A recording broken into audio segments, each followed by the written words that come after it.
tight. And we are live. It is Sunday, February the 7th, 2021. Welcome to the Sunday Night Hang.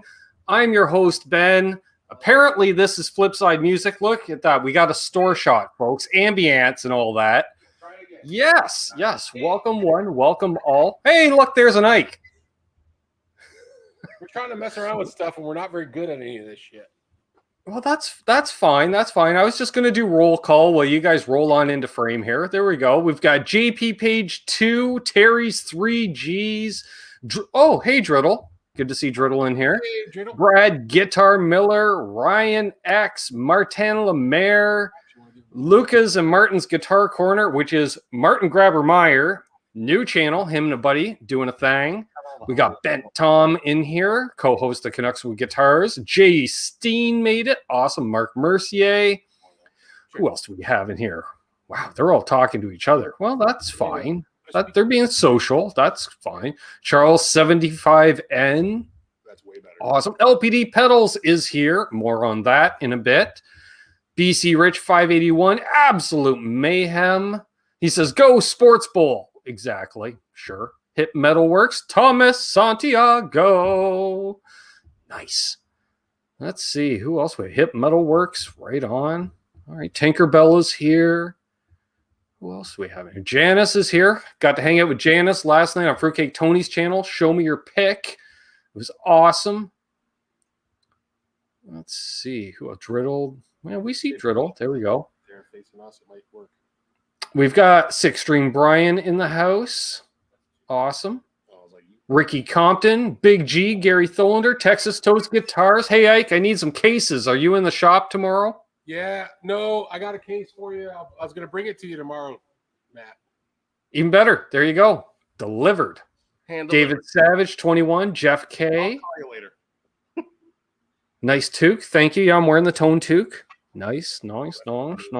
Tito is here. Eddie Van Haskell. Nick KB Music, Eric C. Just want to make sure I didn't miss anybody here. Yeah, we got a good crowd. We already got 30 people in here. Yeah, don't worry about the live stream scheduled on the Flipside stream.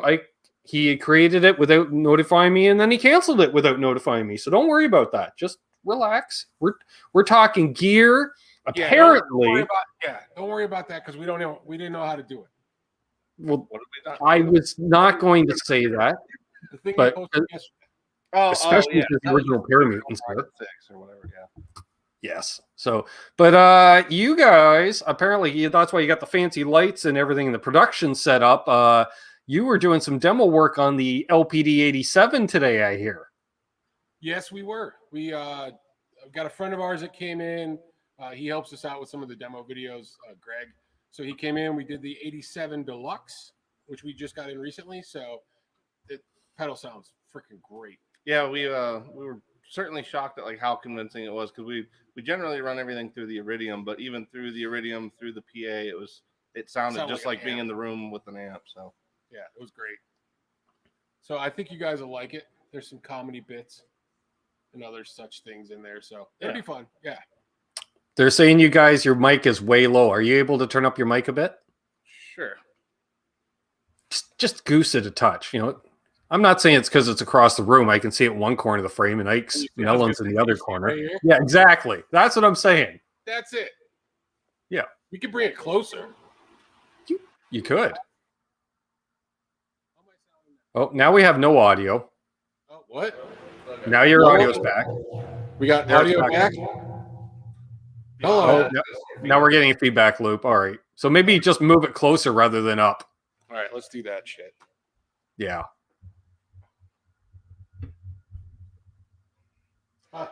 This stuff is never ending. How's that? Ooh, there we go. Zippity! Where is it? I can't even see it. Right in the middle. Okay, that's all good. Nobody gives a shit. Oh, sorry. I got to wash my mouth. Everyone's like, mic placement is everything. Well, yeah. So if you have any questions for myself or Ike and Dylan, ask away. We're going to talk the fact that, I was saying Ike was, or I will say to you, Ike, Dylan was talking up the shop because I was trying to talk up the shop, and then he upped the game that much more with fact. And this was awesome because I was saying how you hail from the mighty Rochester, New York area where we have the mighty House of Guitars. And growing up, they always bragged we got over 1,000 guitars in stock at any given time. Yep. And I said, you took that mantra and you said, damn it, we're going to have 1,000 pedals in stock at any given time. And I said, well, I'm just saying, there's probably a double or two. And then Dylan just says, no, we got 1,100 different pedals in stock.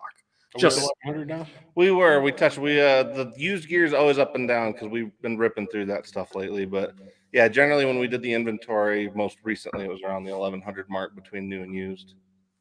But we keep on bringing more new stuff in too. We picked up Mad Professor recently, so that's nice. A good one. Yeah, that one's really good. We're talking to a couple other pedal companies as well. So we got a lot of stuff cooking. We might even give away a little nugget of information that's important about the business. Oh, very nice. Sometime later, we'll let you guys all hang on. We've got mighty RJ Ronquillo in the chat here. He's asking, hey, Ben, where'd you get that shirt? Well, you can get this shirt at flipside-music.com. What's happening, RJ? I actually just watched RJ's video on the 87. That was funny. I watched that last night, too, before we did ours. And I love your videos, by the way, dude. Yeah. They're freaking killer. I love the way you play. Actually, somebody that can play blues that can actually play blues. I always love his You're a killer player, dude. I always love his tone, too, because it's like a lot of those guys end up getting it a little. I felt like some of them sounded kind of wimpy. His actually sounded like what we got tonight. So. Yeah, totally. Yeah. Sorry, just a little love for you there, man. Nice. Now, I'm just going to say this is a happy accident since we were messing with the levels. Mm-hmm. We're getting a slight slap back, but it's acting more like a Hall reverb, which sounds like a House of Guitars commercial in the 80s. Oh, yeah. Hop, hop, man. I'm the Easter Bunny, man. I could probably increase the gain on the computer and not in-house. So let me try that first and see if hop. Hop, hop. I'm the Easter Bunny, man. Those are the greatest commercials. That's why all the kids went to the House of Guitars. Right? Kids, it was because our parents were afraid because they're on drugs. They're all on drugs over there. And we're like, yeah, so are we. This is great. We love this place. Right? So, but hey, Tony. We definitely Orion Quest. 1,000, pedals, and we kind of keep going with that. I love that, because first of all, 1,000 guitars, you need space, and you couldn't do what they were getting away with back then. Remember when you'd walk in and they'd have Strats just lined up 5 deep, just leaning one on the other. Mm-hmm. So that one against the wall, it's got all that weight leaning on it, and you'd have to move one guitar this way, and you could just hear everything going like all the strings rubbing against the other guitars, so you could pull the one out. Then they all had to go this way and take over the space. Yeah, I remember as a kid wanting to test out guitars there, and I was so scared that it was going to get a scratch or something, which it already had. Right. But then I was going to have to pay for the thing that I couldn't afford. Yeah. Great place. I mean, I loved it, but you also had this little hallway to try to test things out at. Yep. Awesome place. If anybody gets to Rochester, New York, go to the House of Guitars. It's well worth it. Yeah. Completely crazy place. And it's the last time I was there, it was the same thing. It's still madness in there. Yep. Exactly. You tell Dylan the sound sounds great. Sounds good now? Yep. Hello, Blue Gubrius. Good to see you. Who else do we have in here? I saw a bunch of people. Fruitcake Tony jumped in there. Craig, Orion Quest. Nice. Yeah, a whole bunch of people. Got all the regulars in here. RJ says he met Eddie Money at House of Guitars. Oh, nice. Nice. Yeah, House of Guitars. I remember going there, Dad said during a road trip, we're going to go there. We were doing a loop around Lake Ontario. That was the road trip. And we're going to stop at House of Guitars. And it was cool, but I was like, I don't play. I was like literally a year and a half away from starting to play. But then I went downstairs and literally the piles of concert shirts where they've just dumped boxes of shirts on top of each other. So it looked like the ultimate rich metalhead kid, spoiled kid's bedroom. So it's like piles of laundry. And it's just like, how much? And they're like $2 a piece because they're from last year's tour or something. It's still like that. Last time I was there, it was the same thing. It was just a pile of shirts. You just got to sift through. When I was a kid, we used to spend hours in that downstairs area trying to find like picture discs and pins for vests. Anything imported. I got some old imported Van Halen vinyl that was a picture disc with Eddie on it and all this other. It's buried somewhere in a box at home. But we would spend hours just sifting through things, sifting through records, and they knew where everything was. You'd ask for a tape and they'd go out in some back room that looked like an old closet or broom closet, and they'd pull a box out, pull one out, throw the box into the abyss, and then hand you the cassette. It was pretty crazy. Yeah. I wonder if it's one of those things too, like only the guy that put the pile of shit together could find the thing within it that you needed. Like only that guy. You got to come with me sometime. Yeah. You'll just be amazed. Yeah, it's ridiculous because from the front it's deceiving. What you don't realize is it's like half a block deep. It seems. I think it takes up pretty much almost the whole block, and then half of the other. Because what they did is it started out with the house, and then they built onto that, and then there was another section in the back where they used to do. We would wait in line for concert tickets back in the 80s because they also sold concert tickets. Ticketmaster was there, right? So I who knows how many dozens of tickets I bought from that place. Yeah, forget about it. I miss a lot of those experiences because even my age group had the tail end of those things, like going to comic book stores or record stores and physically sifting through things, going to like grocery stores or wherever that sold tickets to actually get physical tickets all the time. Like I miss some of that stuff because the excitement level was way different. Well, you got to meet up with other people. I'm sure you probably did that, Ben. You kind of went with your buddies to go, hey man, Van Halen's coming, and you're going to the place to wait for tickets to get your Van Halen tickets, and you guys are sitting there, drinking your Genesee beer from Rochester. Nice. And doing whatever other. I am rocking a Labatt. Like it's sacrilege. I'm rocking a Labatt's Blue in a Molson Golden mug. That kick you out of Canada for that kind of shit. I know, Well, I'm just trying to bring it all together. Those Mounties, don't let them get you. Good thing is you can hear them coming. Yeah. And they're gonna knock anyways. Was that gunshots? Sounded like gunshots out front. Yeah. It was particularly loud and close. So there might have been just gunshots outside of the shop here. Yeah, I can't say I've heard that around. I would say that's got to be a first on my channel. Pretty sure. That sounded like gunshots. Yeah. That did not sound like a firework. No. Well, at least we're in here. Yeah. Exactly. If we see blue lights and shit, we'll let you know. Maybe I should make sure I lock the door though. Let's make sure. Yeah, that would be a plus. Yeah. I swear we got Emery from Pen Solo Music. I've never heard that before. Nice. Yeah, nice. We got a fellow mom and pop in the chat. Who's that? Emery from 10 Solo Music, also a Volo dealer. Oh, very cool. We just got some of the new ones in. They're pretty awesome. We'll probably get a demo video of those happening in the next couple weeks. Yeah, nice one to do because we could kind of do a double feature with the two we got. Yep.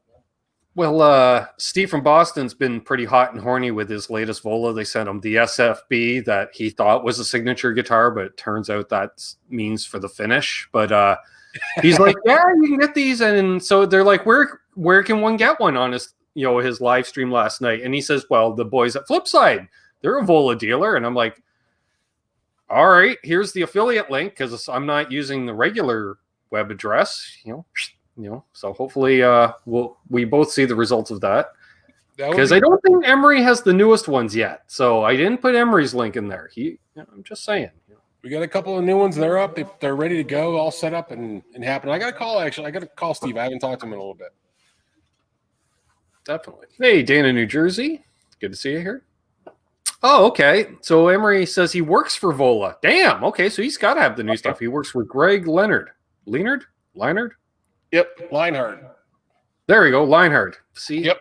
That's Greg. That's good old Greg. Good old Greg. San Diego Greg. Nice. Voila. He says voila. Yeah, he does. When he says voila, he says voila and Vasti. Well, Vasti. I discovered them through Steve from Boston and Robert Baker. So they say vola. So that's what I go with. Okay. I say vola. Yeah. Vola. Yeah. Like Vola Cola, Coca-Cola, Coca-Cola. Coca-Cola. Yeah. Well, yeah. I mean, Yeah, it doesn't really have any denoting like accents or anything. So Not that we're aware I guess of. it's fair game. We got a question here for you guys from Blue Gubrius. Asks, can you guys talk about how have you guys at the shop been doing during the pandemic? It's a good question. It's a very good question. So, okay, let's go all the way back to about a year ago, right? Yeah, almost March. Yeah, end of February, March. So I have a tendency to watch news that like overseas. So I try to keep in touch with what's going on with the rest of the world and not just the U.S. Yeah. I feel like our news kind of just stays. It's a little in the too States, focused. Yeah. you know. So I like to know what's going on in the rest of the world. So I started seeing this stuff about this virus, and then that started to grow. Before you know it, California is in lockdown, and I go, it's coming to Colorado. Yeah, It's gonna Washington happen. State was also like getting a huge surge right around then. So they closed us down, and we're like, holy crap, what do we do? So right away, what we did is we put everything up on all our used gear went to Reverb. We were using Reverb sparingly at the time. Just moving like select pieces. Yeah, just because we're small and you know everybody's got their hands in their pocket with fees and everything. So we didn't have everything on Reverb, but like you said, select stuff. But as soon as we got locked down, we're like everything on Reverb. And so used gear just started moving, and then all of a sudden our website traffic tripled, and we're like, holy crap. And then we started selling shit to like New Zealand and Switzerland, and we sent something to Switzerland, we sent something to New Zealand, but we had some I think we had 4 Les Pauls used. Those went within the first 2 weeks. Yeah, that was a surprising one because like the higher end stuff doesn't always move through the website as easy, or at least without like extensive conversations. Right. And these were like all just purchased through the website in the middle of the night, which was it was nice to wake up to when we were getting those because we were pretty worried at that point. So those were like we really needed those sales then. Yeah, because I always thought that was funny too, because you know, like people have no problem buying off of Reverb or eBay, but to buy it from a store website, they're like, I don't know. Like, really? Yeah, I don't understand that either. Yeah, we don't understand that disconnect. That's something we're trying to figure out ourselves. But and what's weird with us is that we have, you know, we do have a YouTube channel, we do have a Google business page, so you can with literally almost no skill, you can find us online and realize that we're a real store, real people, that we really exist, and that we're legit, and we have good reviews on Google and all that stuff. So it's just it's funny. There is a disconnect a little bit there. I think people just don't do that extra step of research. Because I do that. If I'm on Reverb, you know, I'll see if the store is actually a real store instead of, you know, like Joe Bob's Treehouse of Guitars. Yeah. Anytime I'll see if they have multiple listings, I'll be like, oh, you know, is it some cool mom and pop deal, right? And you flip over and you find a light, you know, usually not a well-built website. So I'm like total mom and pop. You know, it's like, oh, well, I'm more interested in dealing with them than a guy that's got 20 listings, but he's just some dude and that's his gig, right? Just flipping gear. All right. And so that's, you know, we like to check that stuff too. I definitely like to, if I can, if it's a piece of gear, I'll call that company or I'll buy it through their website because then they don't get screwed with the fees. Yeah. Exactly. I mean, I'm sure we go about things in a different way because we see how the back end. So like once you get to know how the sausage get made, you know, it's not, you're not always inclined to eat sausage the same way. I don't know what he's talking about. But I mean, like, well, it's one of those things like we know like how that works. We know what it's like being on the receiving end of that stuff. So I feel like a lot of considerations the two of us have when buying things are very different than maybe the regular buying public. General public, yeah. But anyway, so back to COVID. What happened during this thing? So we started getting more sales on Reverb. I mean, I think that was the last week of March, so going into April. April, we sold the most stuff on Reverb we've ever sold on Reverb. In 1 month, yeah. But then we were also getting sales through our own website, and we were here to ship stuff out to customers. Right. So what we did is we just worked kind of different shifts. He worked Monday through Friday. I worked Wednesday through Sunday. We were only here from noon to 4. But we were catching the phone calls, and then people were calling and they needed strings or they needed a cable. They're like, hey, I was in last week and I like that Reverend guitar. Can I just get it? So we were selling stuff locally and then just curbside pickup. Right. Now, at the time, nobody else in town was doing that. Like, none of the other music stores were doing it. So they're like, I can't believe you guys are even there. And we're like, well, where else are we going to go? Well, to be honest, like, Yeah. the whole COVID situation, I don't know if it's the same way in Canada because you guys do have a little We're more. still locked down. Yeah, I feel like you guys have more communication. Everything here was like very down to the state level, even down to the county level. So, like, in terms of guidance and like trying to get us through this, there was no information at least in those early phases. So, like, we didn't even know in terms of like doing the curbside. We just tried to do it because people needed it. But we like didn't know if that was how businesses like us were supposed to be getting through. But it was just one of those things, like, to a county level, there was just no clear guidance. So we kind of just, like Ike said, we just started fielding the phone calls and trying to take care of people the best we could anyway. Well, that's like what I saw here running apparel, because I remember around that time, you and I, Ike, we were texting back and forth because I'm like, how you holding up, bud? You know, because you're not Walmart, or, you know, like there was no, like, there's no loophole to stay open. And then literally I was seeing it was happening, like literally grassroots, all you independent business or like local Ardens here did the same thing within a week of you guys, basically. It's like curbside pickup. It was like, why not? You know, because if other businesses were able, you know, that were under different categories were able to do that, and we're back to that right now. It's curbside pickup right now for stuff. And hopefully, I don't know if it's either going to be tomorrow or extended by another week. We're supposed to reopen again, hopefully, because I really want to go and loiter in a music store, even with a mask on. You know, I'm just saying. And but you saw it around the world. It seemed everybody at the same time. It took that after 3 weeks of going, what are we going to do? It's just like, screw it. Let's just start doing what we can. And if the authorities say, hey, you can't do that, we're like, okay, fine. You know, tell us what we can and can't do. We started kind of right away. We're like, so these guys can attest to the fact that about a week before we got shut down, I kept going, we're going to get shut down. We got to figure out what we're going to do. We're going to get shut down. Right. And so we kind of had a plan. As soon as the governor said, hey, this is it, I already told the guys, I'm like, guys, I got to furlough you. There's no way we can get around it. And those dudes were all like, all right, we get it. And the thing is like, I want you guys to have a store and a job to come back to. And this is the way we're going to be able to do it. So it had to just go back to the old days where it was just me and Dylan. I didn't pay myself for 6 weeks because we had to stay. My goal was to still have a store for all the dudes to come back to, and the community to come back to that needs our service. So, so as soon as we got shut down, like I said, everything went on Reverb, and then I put some money on advertising so that people knew that we were available, and we did it right away. So we started just by virtue of us being in the shop to fill orders, we were getting more orders because people were calling. And so after about 3 weeks, I go, you know what? I think we're going to make it through this. Yeah. You know, those first few weeks were definitely scary, but like we got a lot of good support too, in terms of we had some regulars that like right away, like before things got real bad, they're like, hey, we at least want to get some stuff to hopefully, you know, help you guys, help them get through the boredom of being under quarantine, but also help us, because like especially the recording gear is what we've been moving the most of, or at least way more than we used to during like the whole shutdown period. So what we ended up doing with a lot of those guys was like selling interfaces, headphones, microphones, things that people needed to get up and running to do like video conferencing and all that stuff, or even just record, you know, what they were already doing at home.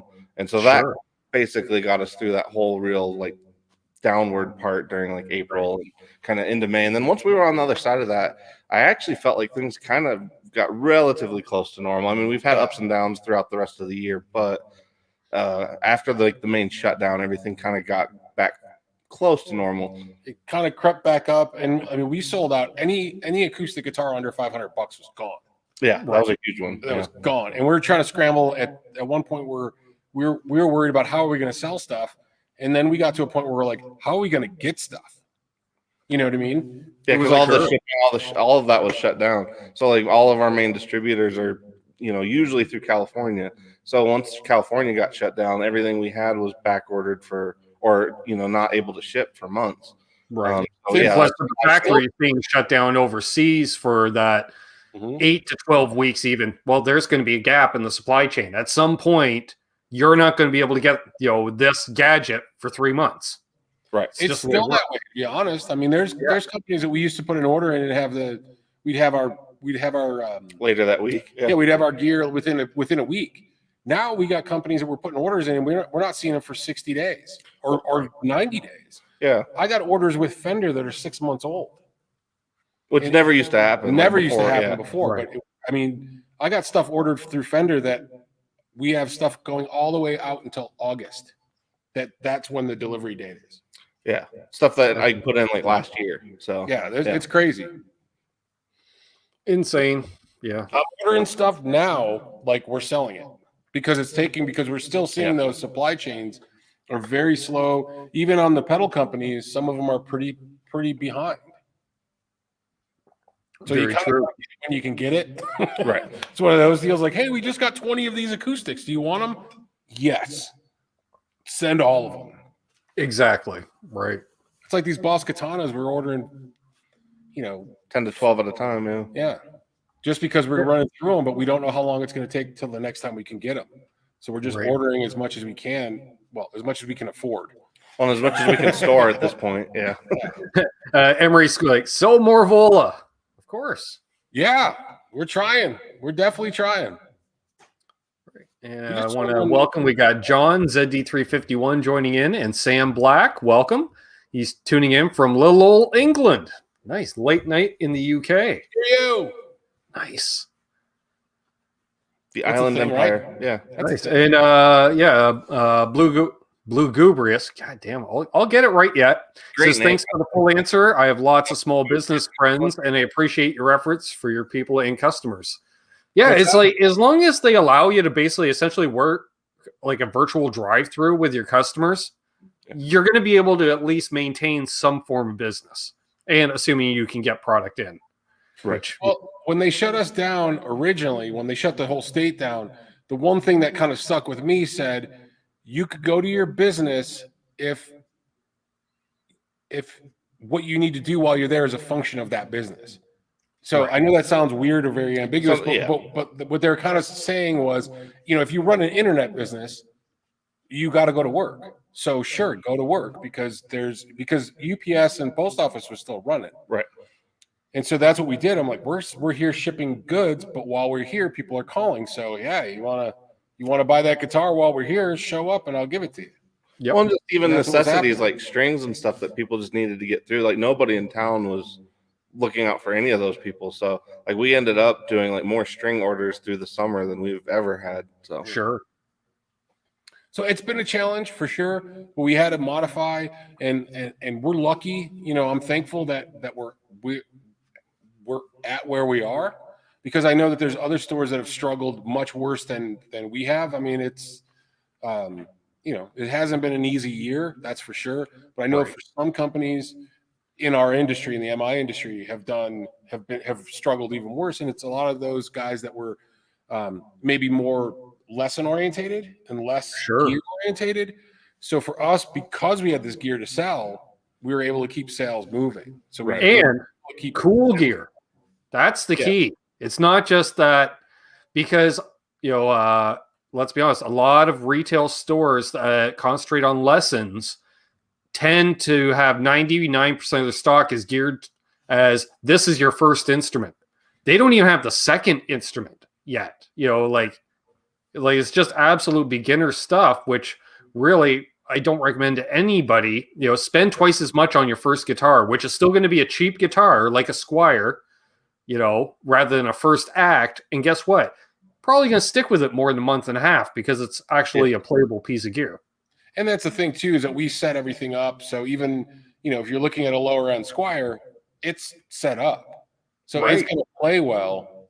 So if you're new to it, it's going to play like it should. It's not like the action's too high. The fret ends are sprouting, and it's just the disaster, which you might get from, big box stores. Not all of them, but some of them have that reputation. We just don't, it's funny because we have customers that are like, wow, this thing plays great. This thing's in tune and it plays great. And I'm like, yeah, it's a little insider tip, but we're trying to sell that shit. Right. So having it play well helps sell it. Exactly. Well, honestly, though, like Ben, like back to your main point of advice, so that that's a huge thing that we try to relay to customers, but I don't know that it always makes it's one of those things like you learn that from experience in terms of getting a better guitar, spending more money on that, because 90% of your time is going to be on the neck. And like trying to tell people that and like trying to focus them in on that when they're first getting started can be a little bit tough, but it's one of those things that, especially if somebody grabs their first guitar and it ends up being decent, usually they, like you said, they do stick with it. Whereas like we try not to stock anything that you're going to get home, let the fret ends go bad and stop playing. Like we try not to have anything in here that's going to be detrimental to your playing. We try to only stock stuff that we know and can be comfortable with, that you're like going to keep using and even go gig with it, once you get to that point. Exactly. Let's see here. I saw joining in. We got Milt T joining in here. Awesome to see Milton here. Rising Havoc. Who else did I see in here? Blackjack Guitar Nut. Rick Hefner. Oh, Quentin James is here. He's awake. Oh shit! Oh, There yeah. goes the neighborhood. No kidding. Aren't you supposed to be watching Sports Ball, Quentin? That's the sports dish, the mega sports dish. Right. Mega Sports, Quentin James. Sam Black asked, do you three think businesses will ever get back to, how it was before all the lockdowns? I'd say at times it basically got back to it. The difference is the general public acts like you're on a school trip. Everyone's just more behaved in general. Everyone gives each other space, I could give a rat's ass if I'm wearing a mask or not. That's how they do it in Canada. Yeah, but that's not everywhere. Yeah. I wish it was like that down here. I mean, the vast majority of people, I guess it's one of those things like you don't appreciate the good ones as much as you should. But like most of our customers have been very accommodating and understanding. But like there are some standout people over this last year. Like Captain Cheesecloth is going to be a dude I'll remember forever. That guy. Yeah, he came in with a used cheese. It is easier to spot an asshole this year than it was this time last year. That's true. That's true. Well, what's really funny is that we've had a few people. So the way we got the shop set up, when you first come in, there's a counter right there. So what we did is we put a rope across it, and we have a music stand with a squirt bottle with sanitizer. So we ask everybody to sanitize their hands because, well, you're gonna touch shit, and I want your hands clean, right? And then we kind of let you in with the rope. We don't always have the rope up, but we try to keep it so we're maintaining a certain amount of people in the shop. It's a small store. Controls the flow. Yeah, we don't want to have too many people on top of each other. Right. But we've had a couple guys that wanted to question our motives. Right, yeah. Like we're up to some insidious plan. Right, yeah. So, but it's funny because you got Dylan that's like 6'2", 300 pounds. I'm 6'1", 240. And the guy's like, oh, this is what you want me to do? And we're like, yeah, that's what's going to happen. And then all of a sudden they're like, okay, I'll just do this. I'll just spray my hands. It's really funny how people change their tune when we're like, no, that's how it's going to be, or it's not. Well, I remember like one time I was on the phone and I like just pointed at the bottle and he's like, do I have to? And I just like looked at him. I'm like, yeah. And he's like, all right. It's kind of surprising when you have 500 pounds in front of you of dudes that aren't going to take your shit. Well, we got a few more joining in here. We've got JJ's House of Jams in the house. Yeah, JJ. Jams. And we've got Boner Jam says, this just in, the Super Bowl halftime is now over. Now back to your regularly scheduled Ben Coombs show. Who even played this year? Do you know, Ben? What? Who played like the halftime show this year? The Weeknd, a Canadian. Oh, what? Okay. Yeah. Who? Exactly. Is that the name of a band, The Weeknd? No, that's a dude, and he doesn't even spell it right. Wait a minute. Wait. Missing letters and stuff. Hold on. Hold the poutine. What the fuck? Who's this guy? Yeah, I don't know. He's like I think a Drake wannabe. I've never heard of this. I've heard the name, but beyond just the name, The Weeknd. The Weeknd. That's the name of the guy. Yeah. Yeah, he's and it's like group of he's other. like Drake, but not. Okay. Is this like Tragically Hip? Is that like? No, they're cool at least. I don't know. I didn't know who was playing the Super Bowl. No, that's why I was asking this. I really didn't. I had no idea this year. I didn't even know today was like There we go. Someone Even though says a poor man's Prince / Michael Jackson.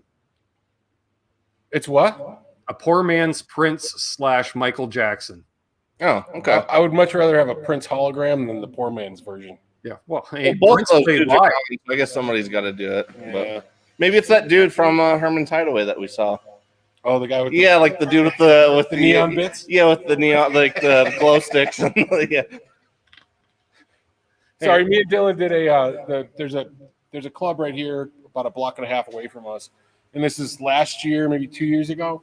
They asked us to be judges for a Like Battle of the Bands. battle of bands, and so the one dude that was in one of the bands is a bit flamboyant, and he was kind of walking around with Neon glows- green suit. neon green suit, and had glow sticks and shit. And it was funny because he was doing all this stuff, and then he kind of turned like this, and it was me and him just sitting there with a beer. It was the greatest thing because he turns and he goes, okay. Yeah, he And just stopped and moved up. He literally stopped, looked at us, and goes, okay. And just moved. Like we weren't the dudes, and we're like, if he would have gave us, Well, the that's why. glow Yeah, we were sticks, both looking at each other like I totally would have would've rocked a taken- glow stick that I would have night. taken Yeah. a glow stick. I don't know. So He was profiling. He We was got profiled that night. Yeah. We're like, we'll take the glow stick. We don't care. Right. We're not judging. And yes, Well, the dude turned out to do like some killer Prince covers, so it made Yeah, the night. dude ended up being. He was great. He was in our top 3. Yeah.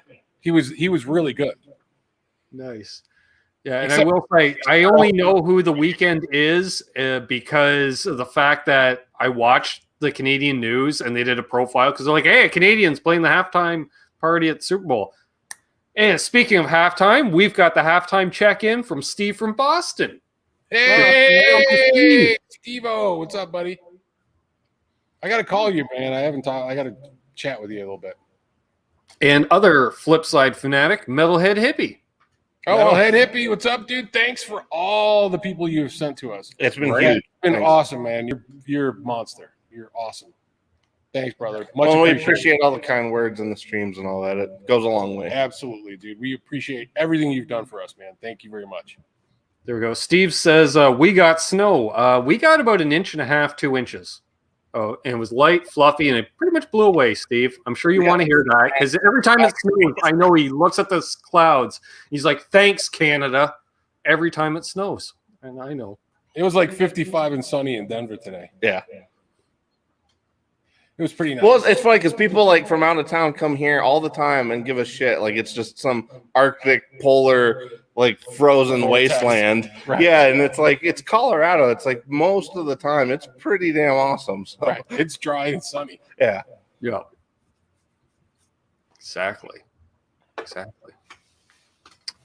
And I see, yeah, Lawrence was right. That's how you get the microchips. It's in the hand sanitizer. Oh, yeah.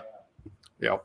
It's all well. If you didn't know, yeah, I'm throwing it out there. Flipside Music is deep state, and so am I apparently, because everybody's deep state these days. Apparently, Right. Totally. Yeah. You're not deep cool if you're not deep state, I guess. yeah. state. It's like trans. Yeah. Deep state. It's like EDM. We're doing Yeah. that shit now. There we go. And we got Craven Soda here. RJ, Mad Raj, nice. Who else is he? Half Ace and Peter Gummy Balls. Great name. That's awesome. You'll fit right in with us in the Flipside boys, Peter. Yeah. Especially with a name like that. It's nothing but dick jokes. Yeah. Everything does, kind of ends up in that trajectory. Yeah, it's because it's funny stuff. Yeah. It's universal. At least Hey, on this Ben, you planet. want to hear some good news? Or want to hear some big news? Should we? Sure. Okay, doing the reveal now? Yeah, why not? How long are we into this? 39 minutes and 54 seconds. Yeah, why not? Seems like a promising number, so why not? 39 is a great number. 61 people watching, an unknown number of thumbs ups. All right. So we've been getting busier, and you've never been here. No, I haven't. We tried to get you out here, but we'll get you out here one of these days. We need to open borders at this point. We need to open a border in order to do that. Yeah, I know. Yeah, just Well, like a once straight it's all- line from your house to Flipside. Yeah, once it's all done, we're going to create the portal so you can. We'll do the Canadian pipeline right to Colorado. Right. put you in a tube. We'll just lube Ben up and just shoot him right through. Yeah, shoot him right through the Alaskan pipeline. You go see Metalhead Hippie. You shoot down to Colorado. Boom, you're here. I'm looking at you, Molson Coors, to make this happen. Molson Coors, see what I did there? Down the street. Yeah, we can do that. So we've been expanding, growing as a company, and we're in a very small space. So we've decided to expand a little bit, and we are currently under contract for a larger facility. So you may see in the not so distant future, right, us in a different location. So some announcement videos and all that stuff. Yeah, so we'll kind of take you guys through the whole process too once everything gets solidified. Everything's still kind of in the works, but we are under contract for a building. So something kind of cool for you guys if you're interested. And it's only 1 mile away from our current location. Yep. So it's not like so anybody local that might be watching, it's not like a big crazy move. We're just like 1 mile down the road, basically. Yeah. Nice. So it's more than twice the size that we have. And it's an independent freestanding building. Yeah, we can do what we want. Yes, we can make as much effing noise as we want because we're not good neighbors. Yeah, volume wars are an issue around here. Right. We're good people.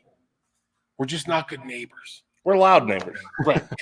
Because if you own an insurance company and you're next to us, you're gonna hate us. Yes. So we happen to find this property and it's freestanding, and I think it's going to be great as long as everything goes through. You know, these things can fall apart along the way. But if you guys are out there and you're interested, want to follow us on our journey, subscribe to the channel, and you'll see a bunch of stupid shit that we're going to do to try to make it work. Exactly. And Terry's been putting in links to both the website and the YouTube channel, so everyone subscribe and visit the website. You know what? The more gear you folks buy off the websites, the less gear they got to pack up to move. Very true. Yes. See? And sign up for our newsletter. There's some place in the website down near the bottom. Sign up for that because just like Ben said, when we get closer, as things get closer, we would much rather ship some stuff out than bring it to the new place.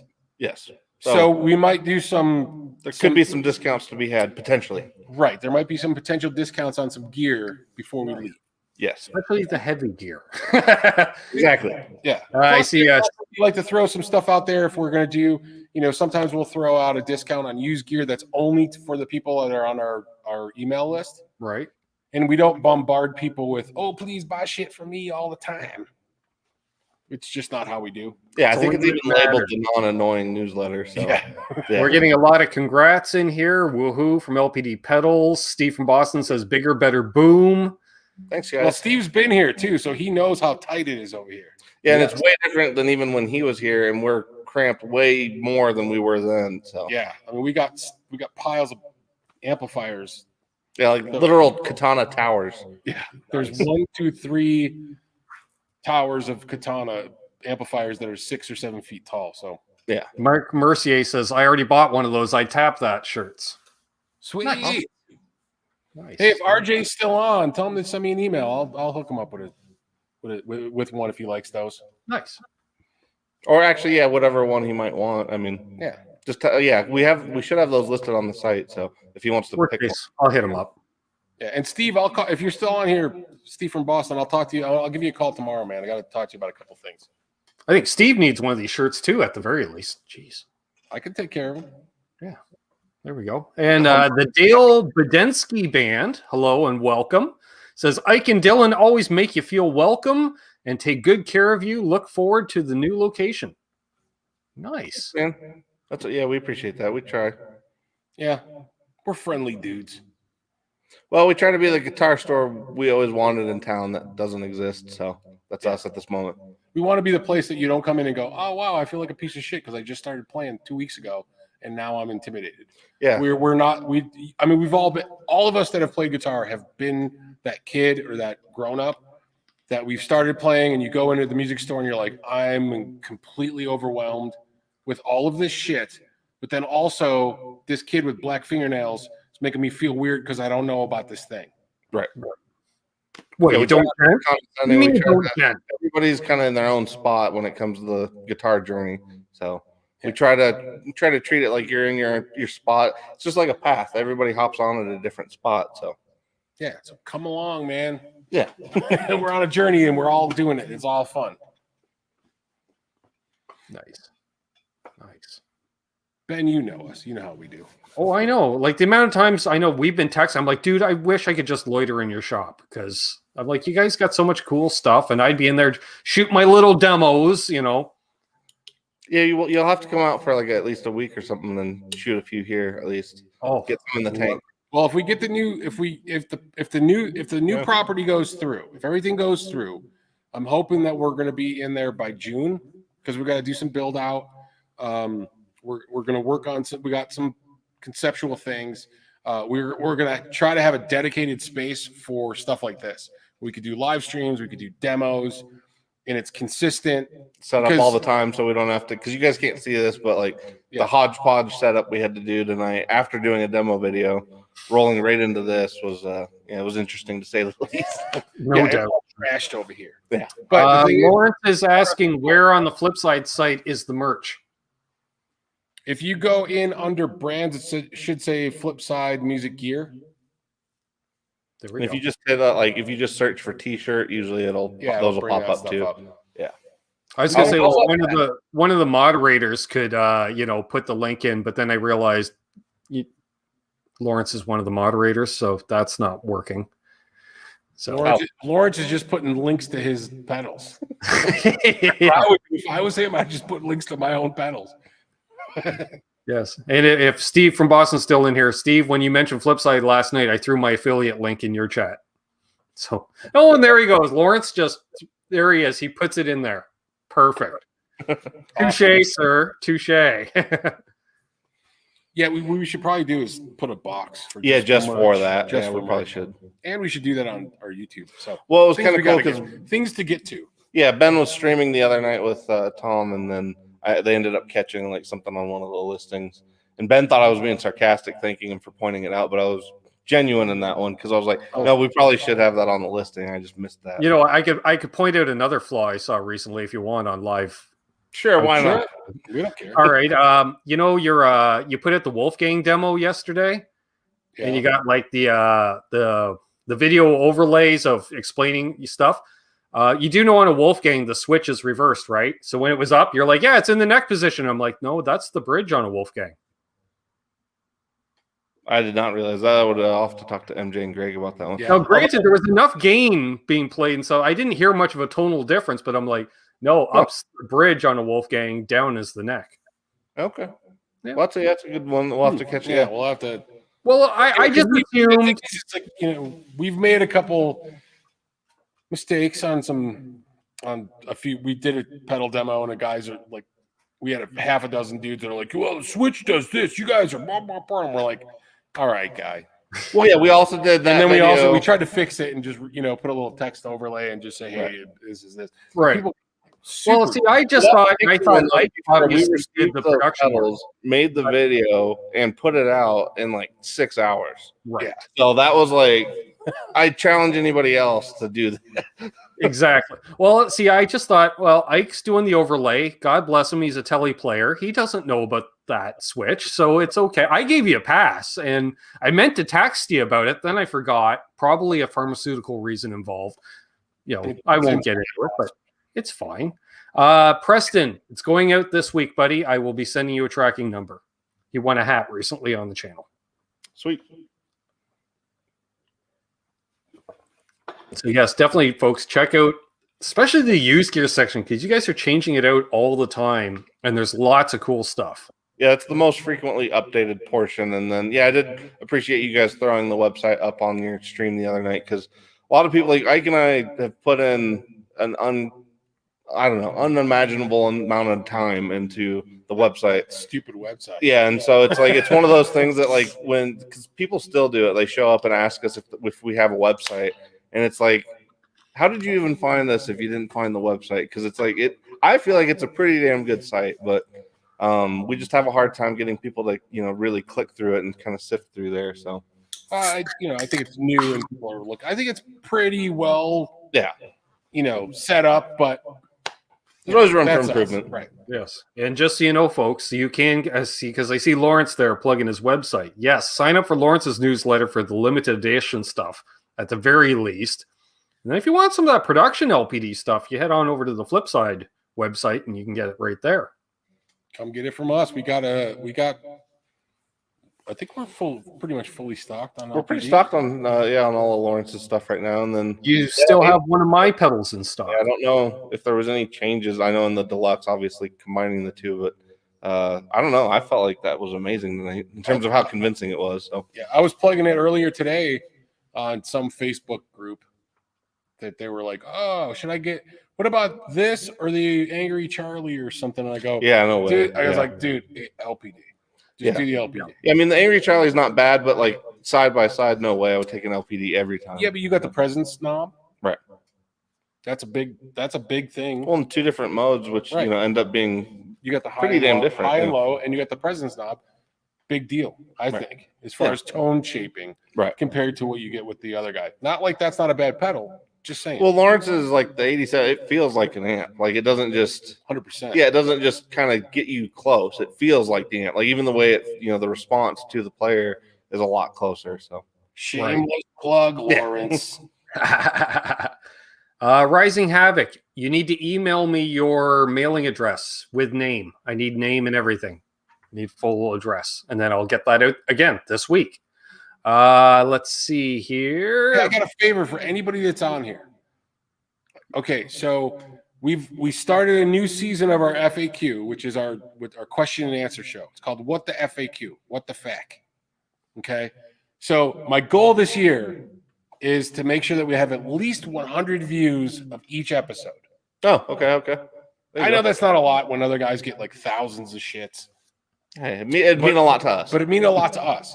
So episode 1 of season 3 has 98 views. I just asked that 2 of you find people out there, just watch enough of it, Right. to get us For it to count as a view. for it to click as a view. I would appreciate that. And don't delete your history because that'll also cancel the view. Right. Just asking. Yeah. So please watch a full minute of it. That's all we ask. Is that It was is a that good what one, it too. takes? Is it a minute? I'd like to know too. Like I'm not sure when I usually watch your show each week, but apparently I'm having a good enough time that I look forward to your answer to the question I don't remember asking each week. That's part of the fun, though. I think that's part of the pharmaceuticals. Yeah. Well, it could be, and you do put the old, you put the question up on the screen. I'm digging that. I'm like, oh yeah, that's what I asked. And Dude, we're and stepping up. it's funny because I asked one recently, and I meant it totally as a trolley type joke, but you guys took it as serious and answered it seriously, and I was just like, holy fuck! And like you totally converted me over. I'm like, all right, Which that one was it? backfired, but I learned something. Fine. Which was I think it was the curly cable thing. That's what it was. Oh yeah. The Because curly. you broke it down, Dylan, with the extra impedance, and apparently it's been doing. Like people. I'm not going to say people get in fistfights about it, but people get they get bent out of shape over that stuff. And like when you're talking about cables and whether like there's treble loss on 20 feet cables versus like 18 and a half, like people actually get pretty heated about that stuff. It's pretty funny. Yeah, Yeah. that I was Right. really surprised that because I was like, huh. Write a book. Yeah. Some of the stuff that we get asked. Yeah. Well, and with like the seriousness that it's asked with sometimes. Yeah.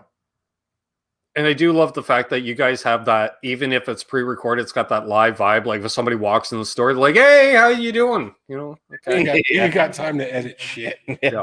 We're just doing it, and it's like Yeah, I literally you know- edit that stuff while I'm like selling stuff on the floor. Yeah, So literally, it's just we're doing it, and it's out.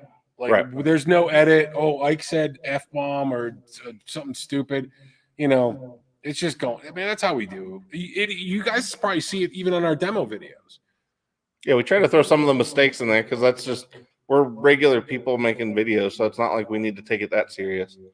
Like Ike trying to say Floyd Rose special in the Wolfgang demo. That was yeah. good. I could, yeah.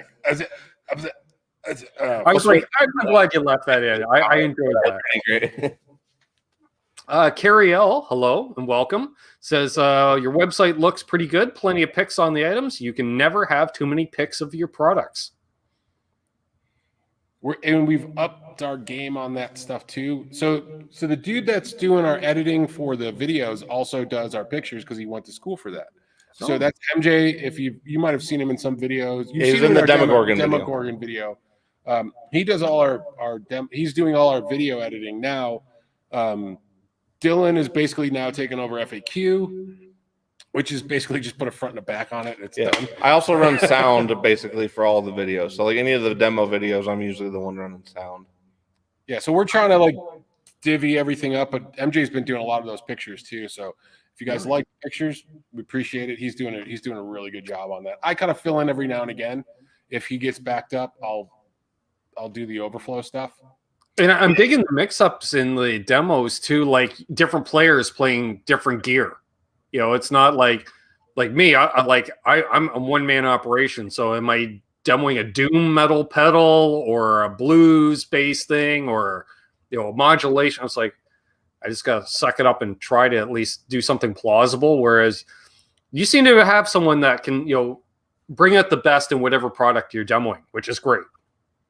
Well, that's why we kind of try to switch it up between us, because everybody's going to approach a pedal or an instrument differently. Right. So, I mean, I'm more of a blues rock player. He's definitely more of a doomy metal guy. I think I also like the classic rock vibe for a lot of guys, like any of the dudes that roll in that want like some of the classic stuff. That's kind of my area, at least classic rock anyway. And then we got Nico and MJ and Jake that all kind of have different styles. And we just feel like that way people can get a different feel for what's happening. And it's not just, oh, great, this dick is playing freaking blues licks again. Great. Well, and like you said, Ben, we're not. That's me. Yeah. Well, like you said, Ben, we're not forcing it, though. So, like, we're not, each one of us is going to approach it different. So we figure we might as well just capture the unadulterated just approach to it. So we're not, like, trying to force ourselves to play something that we wouldn't normally play. Which, I mean, can be good, but at the same time, like, I think hearing different players with different gear gives you way more of an idea of what it's going to sound like than just one dude demoing it with, like, his perfected settings. Right. Yeah. Well, and I think too, the difference is, like, I'm just giving an impression of a product, whereas you're doing that and trying to move, said product more than I am. And yes, we're trying, but we just kind of feel like, hey, we're throwing this out there, and if you like the demo, that's great. If you want to buy it, hopefully you buy it from us. That's cool, but we're also just trying to throw that out there as, we have to be part of the whole social media and all the YouTube. It's just the way things are. And everything. It's just the way things are. It's how business gets done. Dang. And we were actually just having this kind of conversation earlier when we were doing the demo video. We're like, we're just doing it the way we would do it, or we want to do it. It's not going to be like, hi, I'm so-and-so. I am the CEO of XYZ company. Thank you for coming and watching our video. Today we're going to demonstrate the tone knob. I mean, what kind of boring fuck is that? You know what I mean? Like, so we're just gonna do it the way we do it, and people are gonna hate us. But then hopefully there's more people that'll like the way we do it, and just see that there's authenticity coming through. Very true. Thanks, Mad Raj, for the super chat, just for sheets and giggles. Thank you very much, sir. Cheers. Oh, sheet. But yeah, touching on what Ike was saying, that is a big part of it. Is we also want, like, if you're going to come into the shop, we want you to know who MJ is, know who Jake is, know who Nico is. And then, the FAQs, because people get to know Ike and I a little better through the FAQs, but like the other dudes don't have that same level of representation. So the demos are like a good spot where they can kind of hop in on there, and then people, that way they kind of build their own, because they build their own relationships with customers the same way each player is going to have different people that they connect with. Mm-hmm. I get it. On FAQs and some of the other stuff that we got some cool things planned. Hopefully, if like I said, if that thing turns out for us and we do get this new space, we got some ideas that we'd like to do and incorporate all of it. We got a lot of cool things that'll incorporate just people in the shop and having a good time and just what it's like kind of to be here. Awesome. Let's see. Scott was asking for a link. Terry posted the link in the chat there to the YouTube channel. Definitely like it, subscribe it, ring the bell Some great stuff there. What I saw here. What can you tell me about the beautiful used Ernie Ball Access Rosewood guitar in stock? Oh, actually, I need to use it. Yeah. Let me go grab that from the front while Ike entertains you with a fable, and I'll bring the guitar back. Is it? Okay, well, I still got to use the restroom. So. Cuts you to piss and short, doesn't it, there, lad? Well, you can hear everything on this thing, can't you? Yeah. That's pretty Nice. good. So there's that. I'm going to hit the necessities. Head.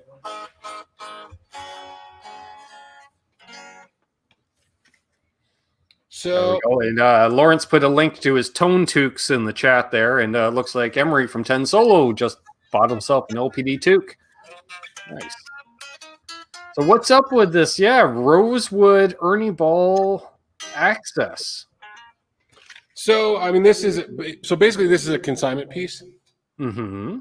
But rosewood neck. I mean, it's satin neck. It's freaking beautiful. It plays really nice. I think we're running this for about $15.99. Not too shabby. Interested? There might be some room to move if anybody's interested. Like I said, it's a consignment piece, but we can ask the owner. It does come with a hard shell case, and I believe it's got the Marzios in it. Yes, it's got a Tone Zone and an Air Norton. The neck is comfortable. Assuming that it has the same pickups as my Music Man Access.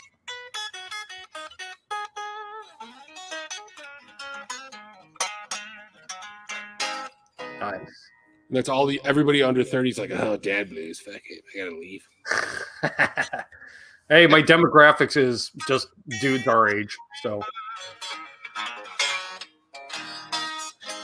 Yeah, the neck is I mean, it's got a kind of a typical Wolfgang neck feel. I know it's Music Man, but it still has that. All of them kind of got the same kind of vibe to them. Mhm. Very comfortable as far as I'm concerned. I agree. So there we go. I think who was that asked that? Jeff, I think, asked that. There you go. So if you want it, you know where to get it. Right here, it'll be all nice and set up and cleaned up and everything. We go through everything before we ship it out. So See you, Blue Gubrius. He says dinner time in Cali. Name Have a great night. Blue Goobers. gets me every time. Blue Gubrius or something. Yeah.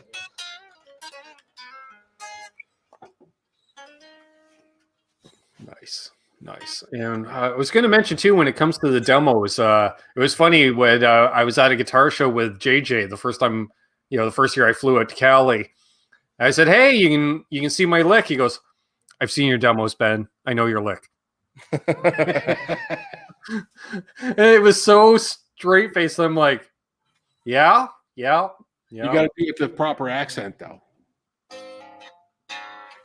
True. So what have you been up to, Ben? Just trying to make videos, and got a guitar coming in tomorrow to do a setup on. It sounds like it's a real basket case, some El Cheapo guitar-shaped object. And he's like, "Is it worth your time?" I'm like, "Why not? Take a stab at Let's it. see if we can make it play. I like a challenge." What's the worst? There's JJ. He's like, "Right on, Ben." Yeah, he remembers.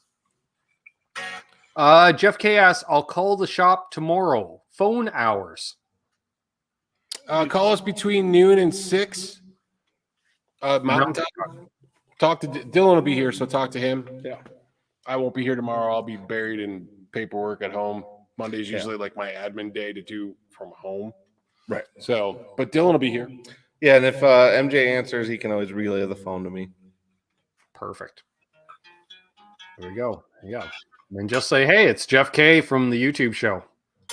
There we go. You're like, "Oh, right on." It works. The guitar community works. We'll throw in a T-shirt too, man. Ooh, and a T-shirt. We should do a T-shirt anyway. You want to do a T-shirt? You want to give away a T-shirt? Oh, T-shirt giveaway, yeah. What do you think, Ben? Sure. What we should make them do? What? Huh? What should we make them do? They got to do something. What should we do? Pick a number or just somebody? What do you think? Is there like a weird bit of Rochester trivia you could ask somebody, like first person to find the answer gets the T-shirt or something? Like something only like somebody from Rochester would know. Oh, yeah, but that's not. I mean, what are the chances? Yeah, but somebody's got to find it. They got Google. That's true, but okay. I don't know. I'm just trying to think of something interesting. Okay, here, let's just do something else. Hey, there's Aaron from Albus Band. How about what is the oldest brewery in New York State? There we go. Even though we're in Colorado, what's the oldest brewery in New York State? Yeah, first answer, Ben gets the T-shirt. Or Nice. first correct answer, I should say, I guess. Well, that means Ben's got to know too, though. So I have an idea. And then, I have an idea. Okay. I think Ben knows what's going on here. Yeah. Considering I only know of one brewery based in New York State. There we go. Mark Mercier. Genesee. There you go. Yee-hoo! Mark's paying attention. So, All right. Mark, what's your email address, Ike? I'll just have him contact you directly. Just send it to Ike at flipside-music.com, We'll take care of it from there. and then we'll get you tightened up, bro. Unfortunately, unless Mark Mercier is a complete alias, chances are you're going to get an email from a dude named Mark Mercier. It almost sounds like a hockey goalie. Does kind of. Yeah, it's got that kind No, of. he does sound like he may hail from the Poutine province. I'm Right. just saying. Like Messier, I kind of get a little The Messier. wild out of poutine that. province of Canada. Yeah, the Mark with a C, I'm just saying. potato region of Canada. On the gravy fjords of the Yukon. All right. So Mark comments here. He goes, "Give it to someone else. I sell Genesee." Oh, dude. So he had prior information or prior. Yeah, he already knew. All right. It doesn't matter. I will go. Got it first, so 1878. I mean, dude, it's okay if you sell it. You're the one that first said it. Let's see here. How about a piece of Rochester trivia? Ooh, and we'll tie it in with something Canadian. Name the Rochester professional hockey team. I don't know. Well, they don't have a professional one. I mean, it's a AAA, really. That's still professional to get paid. It's not amateur. Okay, It's good not point. college. It's not junior. That's a good point. You guys know more about Don't hockey. argue hockey with me, Ike. I'm just I saying. I was like, you but I am, it's like a birthright, right? I'm not sure. No, Aaron. Not the Rail Cats. The Rochester Ooh, Driddle with the win. Driddle. Driddle one. He says the American. Shit, while you're up in Montana. That's what they do in Montana. They look up stuff like that. They They know random trivia. Rochester trivia. What's that? They look up Rochester trivia. That's what they do in Montana. The whole state of Montana is devoted to looking up New York-based Rochester trivia. Hey, we're Yeah, spreading. Dale Palmer, you don't count. Well, Dale's from Rochester. Exactly. He's like Rochester. Yeah, Amber. you don't count, bro. Someone else get the prize. And then Brad Miller just says Genesee. I think Brad's got it paused for a minute. He might be watching a few minutes behind. So Driddle, He's got built-in latency. Yeah, or he's got a pharmaceutical latency. Yeah. Ain't that the truth? All right, so who's sending me the information? Yeah, who actually won? Driddle. Driddle. Okay. All right, Driddle, you know where to find us. Yeah. Driddle's just gonna Driddle knows the routine. Driddle's just gonna show up tomorrow. I drove all night to get my shirt. Yeah. Oh, and somebody asked, I was making, and on the way down, I figured I'd just swing in. See how you guys doing. I forget who it was. Somebody was asking, what's the size range in shirts? We to not we. Yeah, usually we go up to 2 or 3X. It kind of depends on the. We special ordered like quad X's before, I think, but Yeah. I don't think Driddle is in need of a quad X. But quad. Yeah, Driddle definitely not. He's not driving. He says not on these roads. All this stuff is up on the website. So we do have some 3X and 4X. I know I got to put more orders in for some shirts here soon for the larger sizes. It all depends. We send out some quads. yeah, generally, I mean, we don't do too many smalls because not too many small people come through here, but generally we always have at least medium through 2X on all the shirts. Nice. And Aaron from Elvis Band says, I already have him wear a Flipside shirt. In fact, it looks like yours. That's right. We had the coordinated effort at the last live NAMM show where Aaron, JJ, and myself all rocked the identical shirts on the same day. Nice. So we were like the Flipside invaders. I think that was the same morning that we went and we headed over to Reverend. And then they treated us like rock stars because they're like, oh, it's a Flipside crew. We know we're small, but respected. Yes. I'd like to think. Yeah, no, I mean, I feel like we have pretty tight relationships with like Earthquaker and Boss and Reverend and a lot of guys out there. I think it's just the fact that we're not dicks. Yes. And that seems to go a long way. Yeah, that does. With people. In life and in merchandise. We pay our bills. Yes. On time. We're not dicks. Yeah. Nice. Seems to work. It's a pretty good the winning combo for business. Yeah. Let's see here. Bent Tom says he's using his Flipside koozie right now. And hello to Sandra. I would use mine, but they're not sitting long enough. Yeah. These aren't waiting long. I don't know. Mine's over on the other set. I got a NASCAR set because I do the NASCAR podcast as well.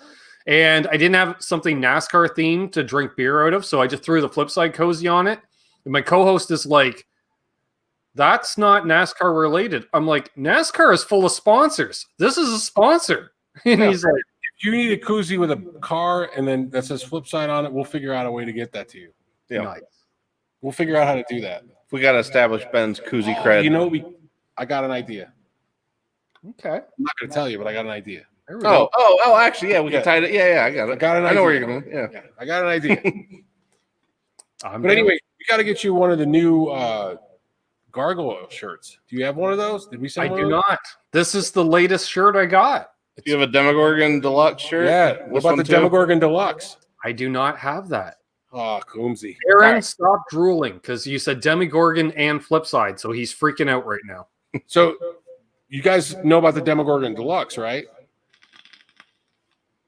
No? Well, hopefully they do.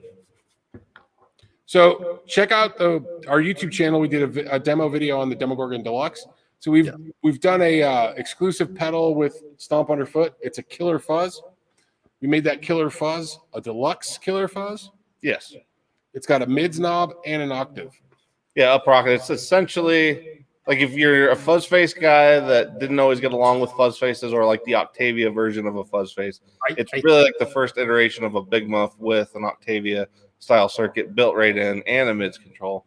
So, I mean, I think it's pretty unique, and it's basically the fuzz we set out to do the first time, but we had to kind of pull back because we didn't want to come out of the gate immediately with something that, that had that many features going on. But the deluxe version, I mean, I don't know. That's what we wanted initially. Yeah, well, it's gotten to the point with that one though. Like it's really fun to play every single time. Like it hasn't gotten old. We've had it for a few weeks now, and it's like I have a blast with it every time I plug in. Nice. Terry just put a link to the demo in the chat. Awesome. Thank you. Octavio is our favorite of the fuzz gods of ancient Greece. Yes. Everybody knows that. Well yeah. They know that. Yeah. Let's see here. Pantheon of Greece. People are saying they need that shirt.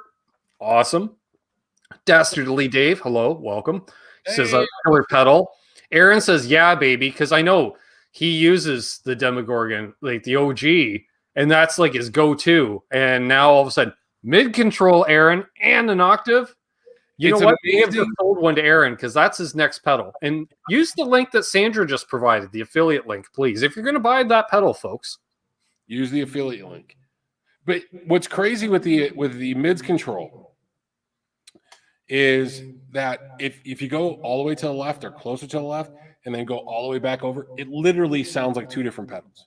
Yes, the range on the mids control is massive. It makes you can dial in what you want to do. It's just really cool because it's very versatile. So, my favorite part of the mids control is like generally on a Big Muff, I have to run the tone control a little higher than noon to get some of that presence to kind of come back in the high end. And so with the deluxe, I don't. I can run that lower and I can crank the mids on it and still get that same presence that you need to kind of stand out. But you have all that amazing like low end is back from like dialing the tone control back. So to me, it's been like literally the perfect Big Muff for for anything I do anyway. Sure. Yeah, I actually use a Stinger fuzz from TL Pedals, Canadian boy. And it's a big muff with a mid control. And I went, now it's usable. That's the missing like ingredient in them, so. That's exactly. It's the mids control. It should be called like kick you in the dick control. Yeah. It's that's kick you in the tadger. Right in the tadger, you wee lad. Exactly. Oh yeah, I wouldn't doubt if that one of them's going to get sold soon. Metalhead Hippie says he's got the Demogorgon number 68. Nice. Yep. A few of the dudes probably in the chat got him. I don't know if Cullen James is in this, but he's got. I think he's got one. Yeah, he's got one of each. He's got the OG and he's picked up both. And if you Aaron asked, Black Label one, that's the OG. That's the first run. Nice. Let's see here. Aaron asked, when do you think you'll be getting in the 6-gun HPPs? Oh, I don't know. Everybody, I know that those guys are running pretty late too. Yeah, they've been like quoting April through June for most of what we've been looking at. But we can look at it. Shoot me an email if you're interested, and then I can kind of track one down and get back to you as far as finding out.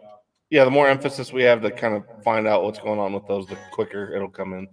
Yeah. So Ike at flipside-music.com, Aaron, and also Aaron, clarify who you are, because Ike is Ike, and we have certain lifestyle choices. He'd be like, remember me, Flipside shirt, Nam, Ben's buddy. It's like half baked, at the bodega. You got to do a little something to get recognized by Ike. Look at me. Oh, yeah. Okay. Yeah. You're the guy. Hey, Black ass. I know you. Exactly. Yes, cabbage. I mean, it's there's a lot going on all the time. So sometimes I do forget stuff. Yeah. That's what I'm saying. You just be the way now. We're kind of perpetually busy to the point that stuff starts slipping off. Yeah, as long as everybody reminds us. Right. And we will say, like, Aaron is a super pedal head guru guy. And I remember he's like, so, like, when we met, he's like, so the Flipside guys, who are they? And I'm like, well, they're buddies. They got a cool store. So he's like, we're talking on the phone. So he starts looking at your site, right? And he goes, so this is just a little mom and pop. Yeah. He goes, they got some seriously cool gear, like real cool gear. Like, you might not sell 1,000 of this item, but the one, to that core, like the Demogorgon. Most people don't know what the hell it is, but it's an amazing pedal. And you guys are the suppliers of such awesome toneness. Yeah. No, we actually have a lot of local builders, but then also having stuff like LPD and, Stomp Underfoot, and like the guys that are literally even just Rev. Yeah, even Rev and even Black Arts Toneworks, where it's literally a single builder. A lot of that goes a long way, because a lot of people these days are kind of, since there's so many pedals out there, they're trying to find like their own distinct spot. And so having like all these more minute, interesting takes on all this stuff is I think way more interesting than it used to be, even like 5 or 6 years ago.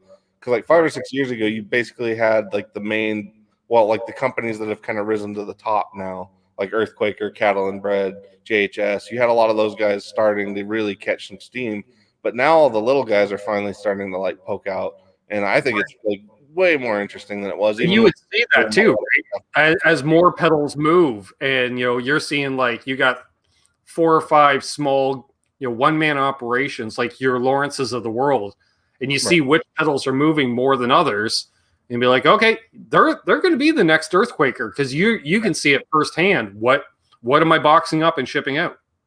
Well, and we can also hear it tonally too. Like when we hear an LPD pedal, we're like, this is the shit. Yeah, especially when you compare it to anything else and it's like immediate range. Yeah, it's almost like when you go see a band. Okay, just to put it in a band context. You ever go see a band that's like, okay, well, we'll use blues. You go see a blues band and you're like, okay, yeah, this is that. But then you go see a real blues band that is tight, and everybody in that band, that's their thing. And then all of a sudden it just feels like feels right. It feels right. It feels authentic. That's what you get, I think, with some of the small builders. LPDs like that. Like you go, this guy knows his shit. Yeah, that attention to detail pays off.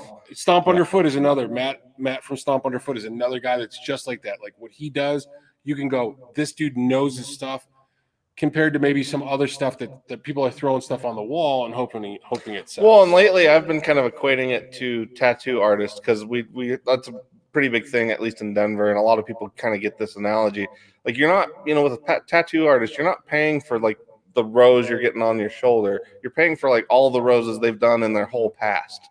So it's like, to me, like LPD, Stomp Underfoot, Black Arts, you're not just paying for like that single pedal. You're paying for all the experience they had making it, designing it, and making all the ones leading up to it. So yeah, you're getting the best of it. yeah, so like even the later you go, you're getting all that experience from that builder, and I think it's a way far.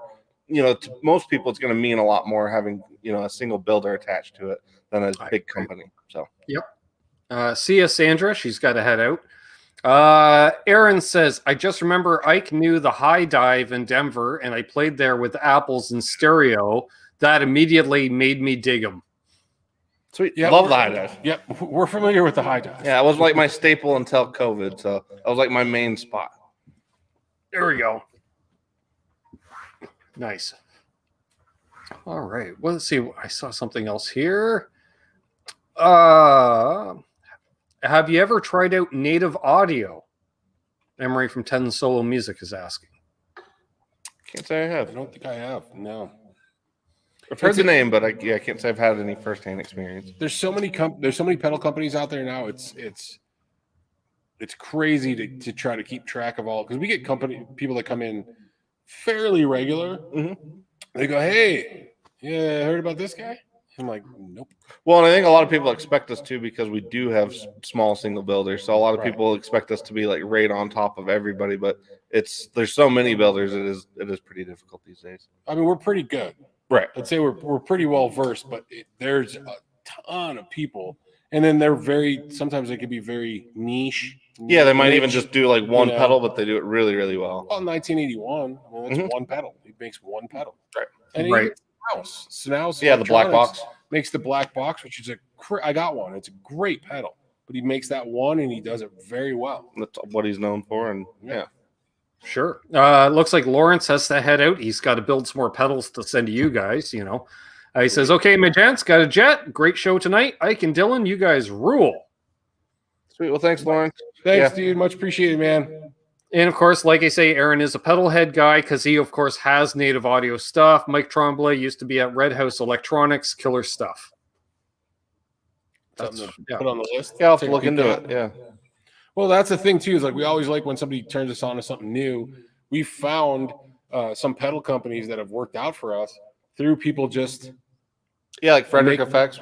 Frederick's Effects was because a customer of ours who absolutely loves fuzz told us about them. We've ordered from them. We brought them on, and they've been a good company for us. So people are like, "Holy crap, you guys have these?" And we're like, "Yeah." Nice. Even since we were talking to Lawrence, like he has been an interesting one because he's his stuff's surfacing on a lot more YouTube channels. So people are very surprised to like walk in and actually see that stuff on the wall. They don't expect small shops like us, I think, to have that stuff, I guess. But even VS Audio is another one. They're based out of Greece. We've done really well with them, and they make some pretty cool pedals. The Aftermath is a really great distortion. Yeah, I really love that one. That one doesn't get enough attention. Like the Royal Flush and those get tons of attention. But that Aftermath one's awesome. It's a great check it out. VS Audio. If you like Fu Manchu at all, like that's the pedal for that. How can you not like Fu Manchu? Exactly. That's what I'm saying. Their drummer is JJ's son's drum teacher. Oh, Get that's out awesome. Here, really? That's cool.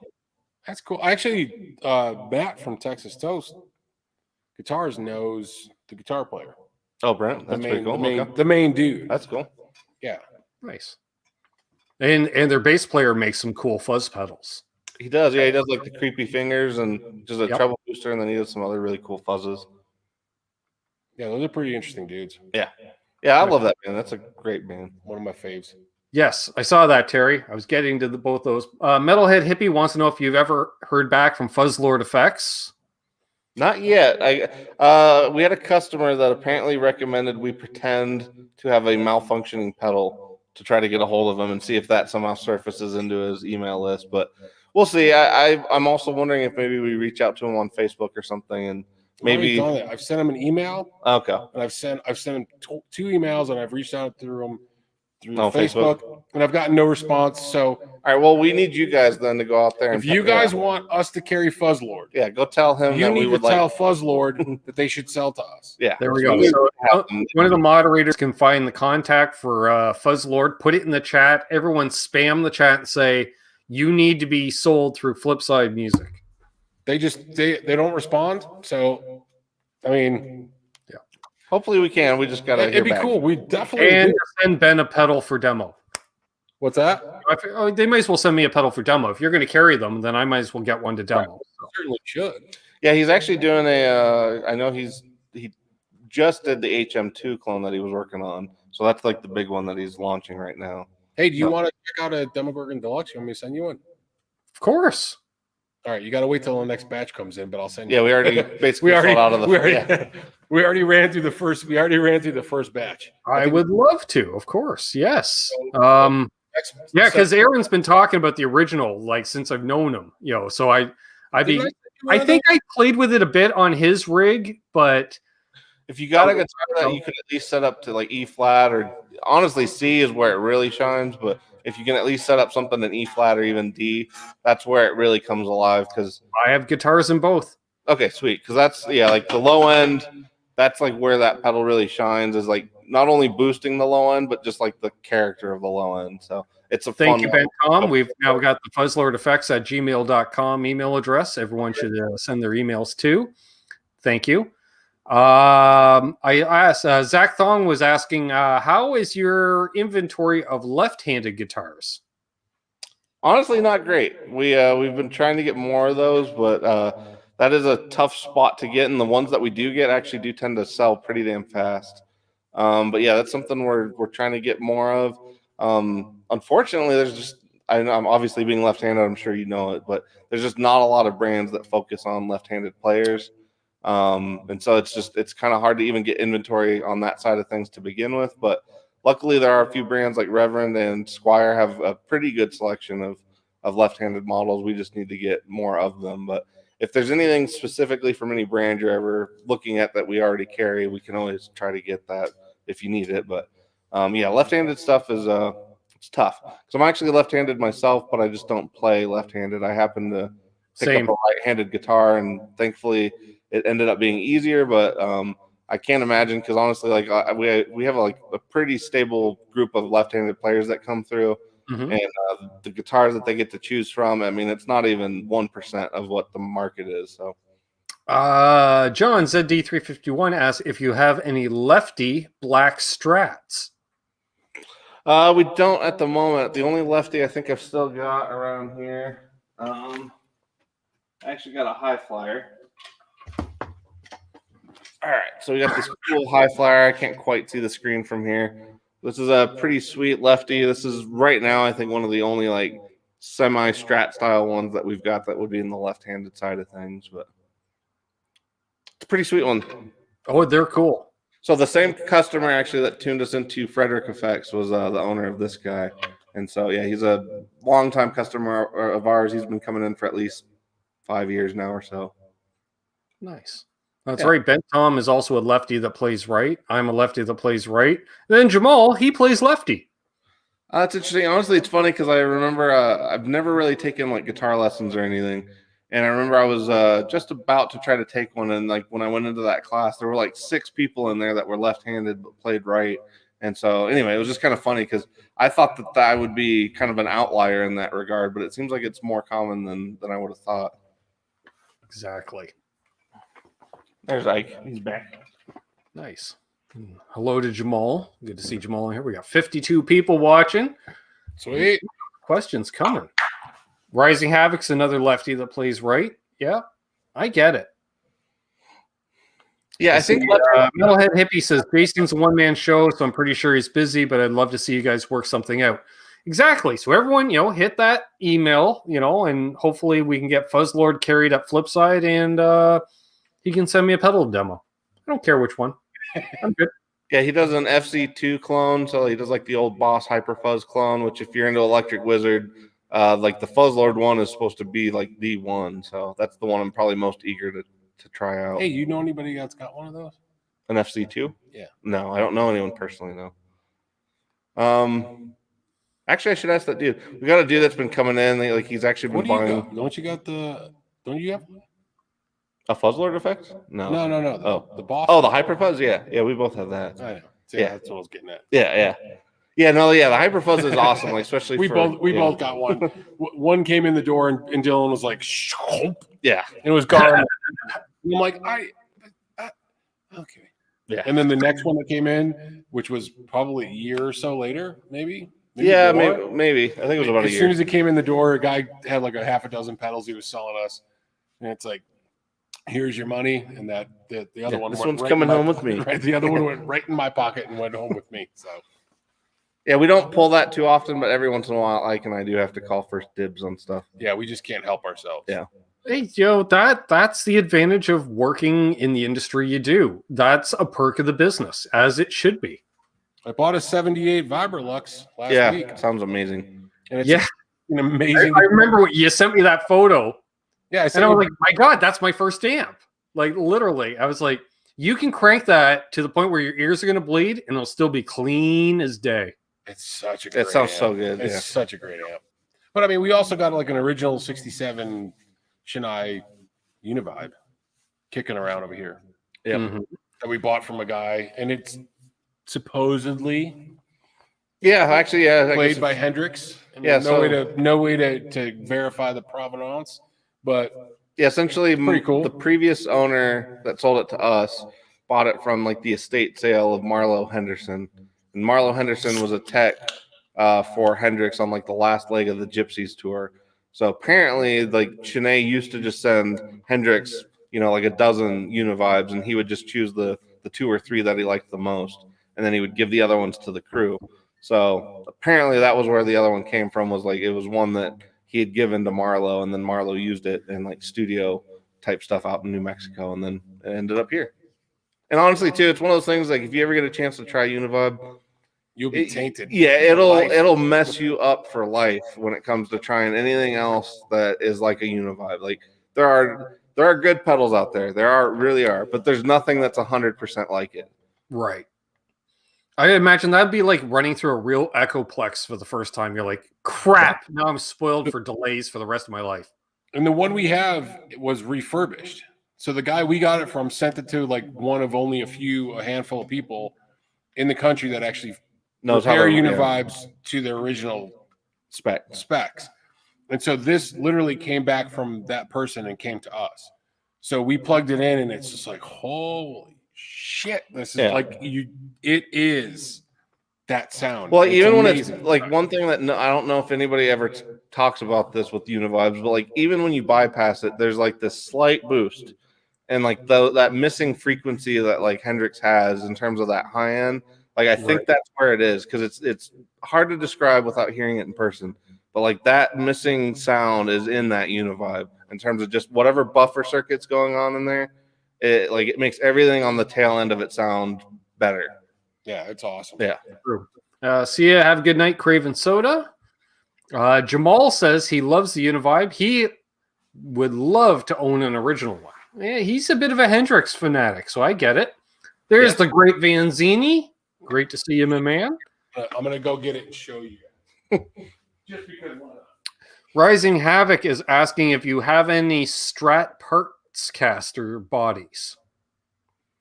Parts caster bodies. I don't think we have any bodies at the moment. I do have a few necks in the back. Actually, we have quite a few necks in the back, but right now I don't know that we have any bodies. And that, actually that is really cool, because let's be honest, what's going to go wrong on a guitar that's not easily replaced is a neck. You got to order one from Warmoth or whatever. The fact if I came in there, I'm like, you're like, dude, the neck's screwed. But the good news is we do have an extra neck in the back, and you're like, wait, what? Awesome. Yeah, we try to. I mean, I'll be honest, like a lot of them come in because Ike really loves tellies. So every once in a while he thinks about project guitars that don't necessarily make it to fruition, but we end up keeping them and putting them in stock. And then it's ended up working out pretty good. We've had a few people take us up on it in terms of like they've been working on a guitar, and then, they'll start trying to, if they need a neck, they'll come to us first and give us a shot with it anyway. And then, there's the Univibe and all of its glory. And that is sort of for sale. No. Not really. Yeah. At this point, we're just showing off, I guess. Sorry. Well, I thought it'd be cool. It is. No, it's cool. Like, not many people you get to see a real. Well, I threw that out there because remember last time when you were in the chat, Dylan, Terry thought he's like, hey, they have an OG Univibe available for sale, and you're like, actually, it's kind of it's Stan. Yeah, it's one of those ones like we don't know when we would ever have a chance to see one again, so we're kind of not inclined to sell it at the moment. But And also, along with the fact that we know that this one's been refurbished. Yeah. And it just was refurbished, so we know it works according to original specs. Where are we going to... We're never going to run through that again. Especially at, because a lot of people that follow Univibes probably know that, like, in the last 2 years, for whatever reason, they've doubled in price. So we're never going to find one at the price that we got the one that we did at. So There was a lot of trading and such. That very happened. understanding, good customer of ours. So to get this. Yeah. And we get this. It's funny because we got this guy that comes in every now and again that wants to just give us cash for it, and we won't sell it because I know he just wants to put it under he wants to put it on a shelf, Right. show his buddies that he has one. Right, and it'll never get used or recorded for anything, and I just can't. I can't let it have that life. yeah, You know what I mean? It's like one of those things of like this possibly could have been played by Jimmy. Yeah. It can't sit on your fucking mantle. Yeah, it's different if like somebody came in and he's like, dude, I own a studio here in town. I want to put that in as part, I'm going for a vintage vibe and I want to have that as one of my tools. Right. If that was the case, I would consider it because then I know it's going to live on. It's going to still provide music to other people. This guy, he would buy it just to show his other fucking dentist friends that he's got. Right. And that I can't have that. Right. Yeah, they're the same ones that are buying that $20,000 Frankenstein replica just to show their friends. It's like, come on. Right. It's the doctor lawyer crowd. They got hey, look at my 59 Les Paul Custom. It's over my fireplace. Yeah. What? Listen to me play these 3 notes. And Right. One of them's not going to turn out. No, wait. No. Wait. No, wait. Wait, almost got it. But wait. No, wait. No, wait. I swear I know this one.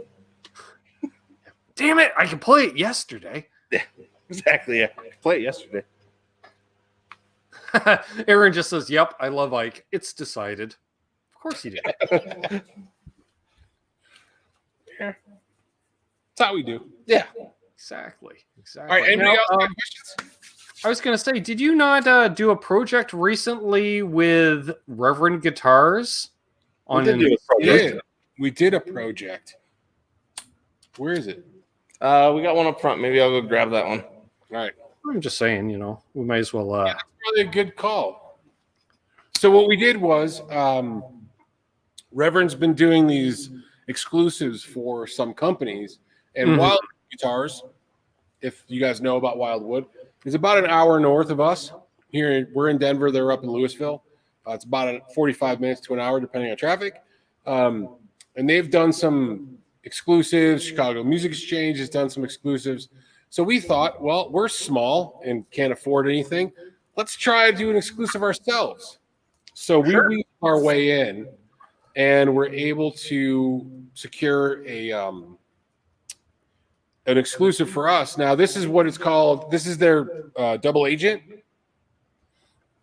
And this is a special color. They do this. It's called Violin Brown.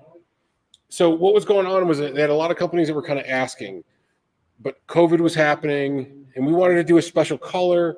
But it was starting to get complicated, but we still wanted to do an exclusive. So what we did is we took an existing color from a different model and applied it to this because we thought this would be it's got just a great look. The Violin Brown's kind of got that. It's got a really cool 70s vibe. But the Double Agent OG in general is a really cool guitar as far as it's a Carina body, Reverend pickups, P90 in the neck, and a humbucker in the bridge, which sounds awesome. So this has you can get a really nice Les Paul tone out of this. Also, you have a roasted maple neck, locking tuners, bone knight neck. All these are CTS pots, and all their tolerances are within like 3%. So everything is just tight. And these also come with a treble bleed already installed. Ooh. So it's like everything you get with a Reverend is kind of like ready to go. It's all those mods that you would do anyway is already done. And also they got this guy right here, which is the bass contour knob. So you can kind of roll in a little bit more of the low end or roll it out. So it's nice is if you're playing like a solo, more of a solo bit, you can get a little bit of that low end. But what's nice too is you could kind of roll it back and really thin out the tone a little bit. So if you're doing some kind of funky bits, it's pretty killer because you can just kind of roll it back and get a whole different landscape of tones out of it. And it's a hell of a lot of fun to play.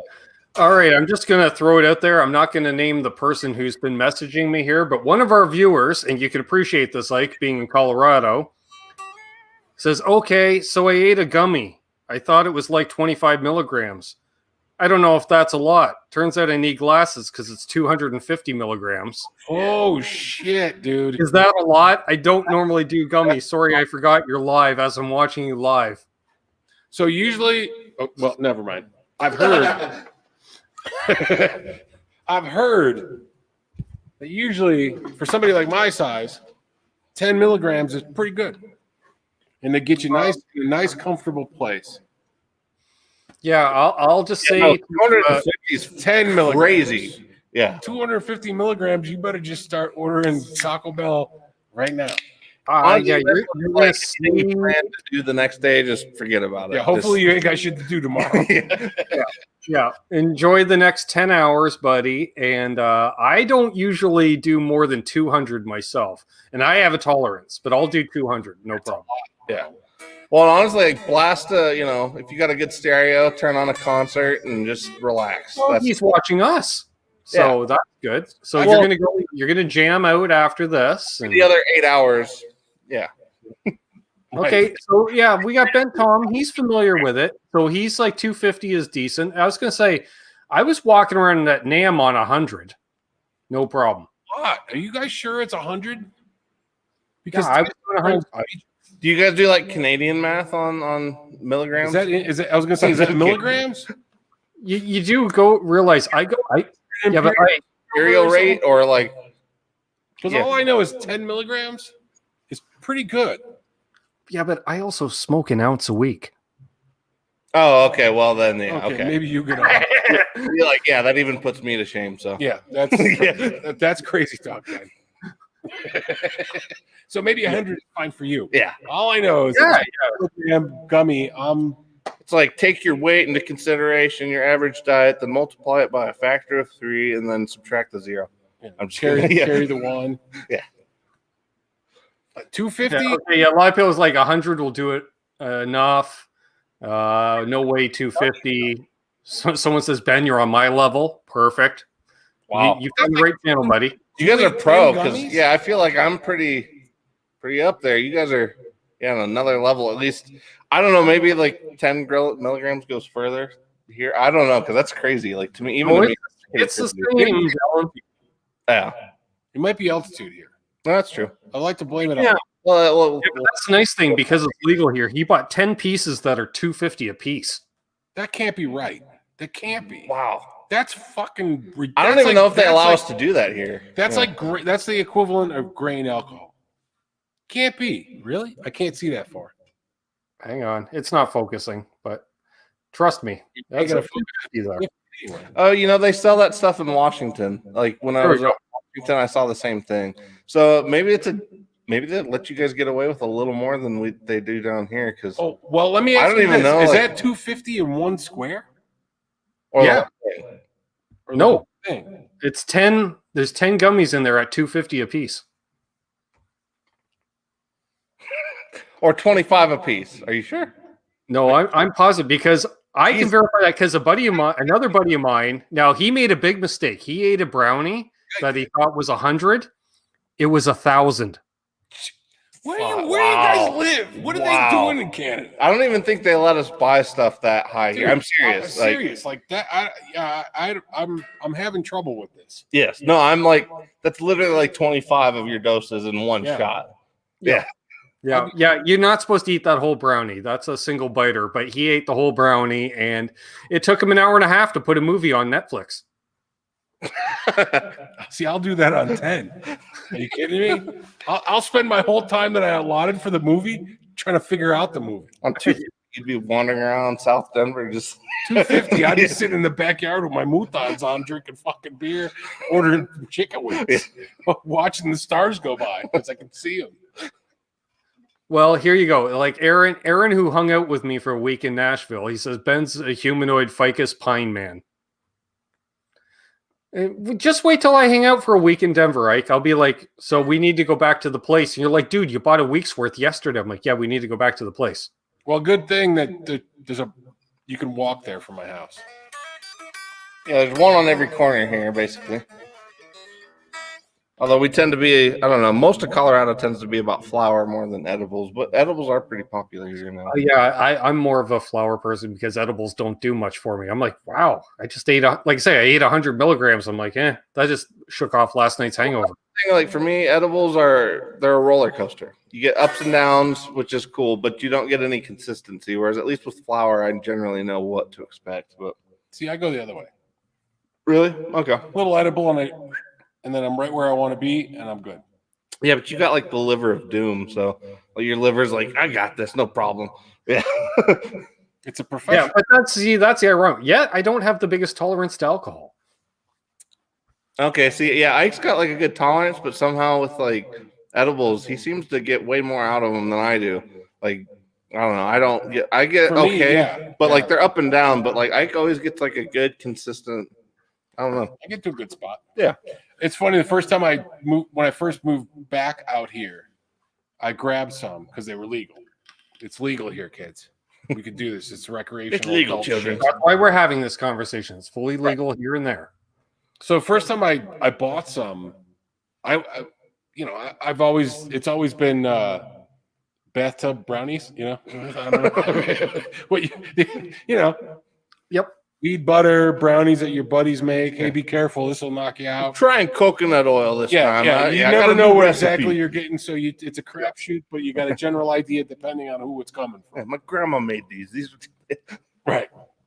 So first time I get the legit stuff, and this is way back. This is like seven years ago, right? When I first started, I had a little warehouse before we actually had the retail center. And I remember I was like, oh, this is great. This has been great. I'll just go to the shop. Now, we didn't do retail really. It was mostly just online. It was really just me at the time. Yeah. So, but the day before, I took a phone call, and this family said that they were going to come because they wanted to look. Oh, yeah. I remember this? Yeah. They wanted to get a starter guitar for their kid, and I had those at the time because I was selling them online. I had them.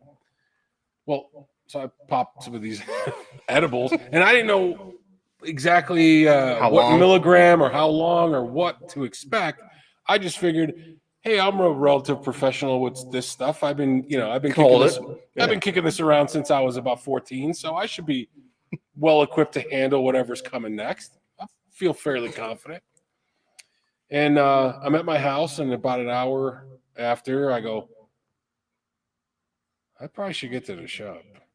Now, at the time, the shop was only 10 minutes away, and I could take back roads.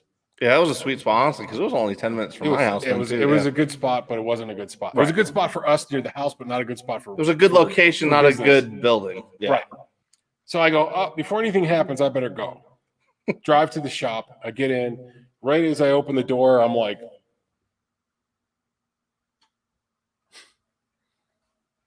oh, shit. All of a sudden, things are starting to slowly move around the room. Panel vision, all of a sudden. Yeah. And so I'm like, okay, let's put some music on. It'll all be good. I'm like, put some music on. And I go, oh, this is trash. I can't listen. And then I hit another station, and it's it's kicking in even more. And I go, oh, I can't listen to this. This is trash. I'm like, let's try punk rock. Let me put punk rock. Gang, gang, gang, gang, gang. I can't listen to this. Then I fucking put metal. So I tried to put all the things that I like, and I couldn't listen to anything, and it's getting more intense and more intense. And finally, I ended up, honestly, and the Grateful Dead. because that was the only thing that would mellow me the fuck out. Because by the time I was going, it took me probably 40 minutes, trying different stations. On the ride up. Yeah. Right. And then finally I settled on the Grateful Dead because I'm like, okay, this puts me in a really cool spot. But then what happened was like I realized I'm like, I can't talk to people. There's no fucking chance. And I had to close the doors, and I was hoping that I wasn't going to still be high when this family shows up at 4:00. Yeah, good luck with that. Not a good look. It's awesome, man. Yeah, this is made out of wood, bro. Yeah. Wood. It's All right, great. see you, Metalhead Hippie. Yeah, Metalhead Hippie's going live in a few minutes on his channel, so we'll be wrapping up in a few here. Yeah, been there. I find the Waylon Jennings when you're in that type of mindset. That's You just a good work call. Waylon, and it's okay. I've realized that I do like classic country if I'm a little. Well, because they're all high and drunk when they recorded it, so Right, and it's good. It's really good stuff. Yeah. It's really good stuff. So yeah, I kind of could fall into that too. So I've realized since then, Grateful Dead always puts me in a decent place. Classic country kind of does that too. Yeah. To me, honestly, even like real early Sabbath, like first 2 albums is always a good home base spot because it's just bluesy enough, but it's also just heavy enough that it hits like the right medium. Well, that was the thing. I couldn't listen. I'm a big blues fan, but I put blues on. I'm like, nope, this ain't doing it. Really? And then I put punk on, didn't do it. I put metal on. I'm like, this isn't doing it either. And ended up. Yeah, I know ended what you up mean. on Some of those winding songs are kind of what, like when you're in that mood, that's what hits the spot. Is some of those like airy kind of jams. Yeah, just in an open jam for like 12 minutes. I just need. I just needed that. It's kind of like a flow hug. shit to get through, Right. and then I'm in the shop with my broom. Boop boop. Boop, boop, boop, gonna clean this shelf up boop, boop, boop, for like 4.5 hours, just cleaning shit. Just another day in Colorado. It's a Colorado work day. Hey, there's Unfucking Believable. Good to see you, man. Another great screen name, I must say. Yeah, you got the standout ones tonight. Oh, yeah. So if you have any last-minute questions, folks, hit them up now. We're going to wrap things up. We'll send you on over to do a raid, one of those raids over at Metalhead Hippie's channel, friend of the channel. Night raves. Yeah. And yes, Aaron's made a few comments in here. I just remember we're someplace, and he apparently got us there on autopilot. Like he hit it well, like that. I thought he was much soberer than he was because I did far more than him. And then it was like we got to the place, and it was like a good hour and a half later. He just looks at me like dead serious. He's like, "How do you do this? How are you functioning right now?" And I'm like, "Oh, it's another day in the world, another day in YouTube land, I went to a sleep concert with my buddy Jake. So he actually works here with us on Saturdays now. And it's one of my like favorite times. But basically, I thought his tolerance was much higher than it was at the time. And so I ended up making like 4 or 5 joints or something like that. I think I made at least 4. And they were good size, like, the big ones.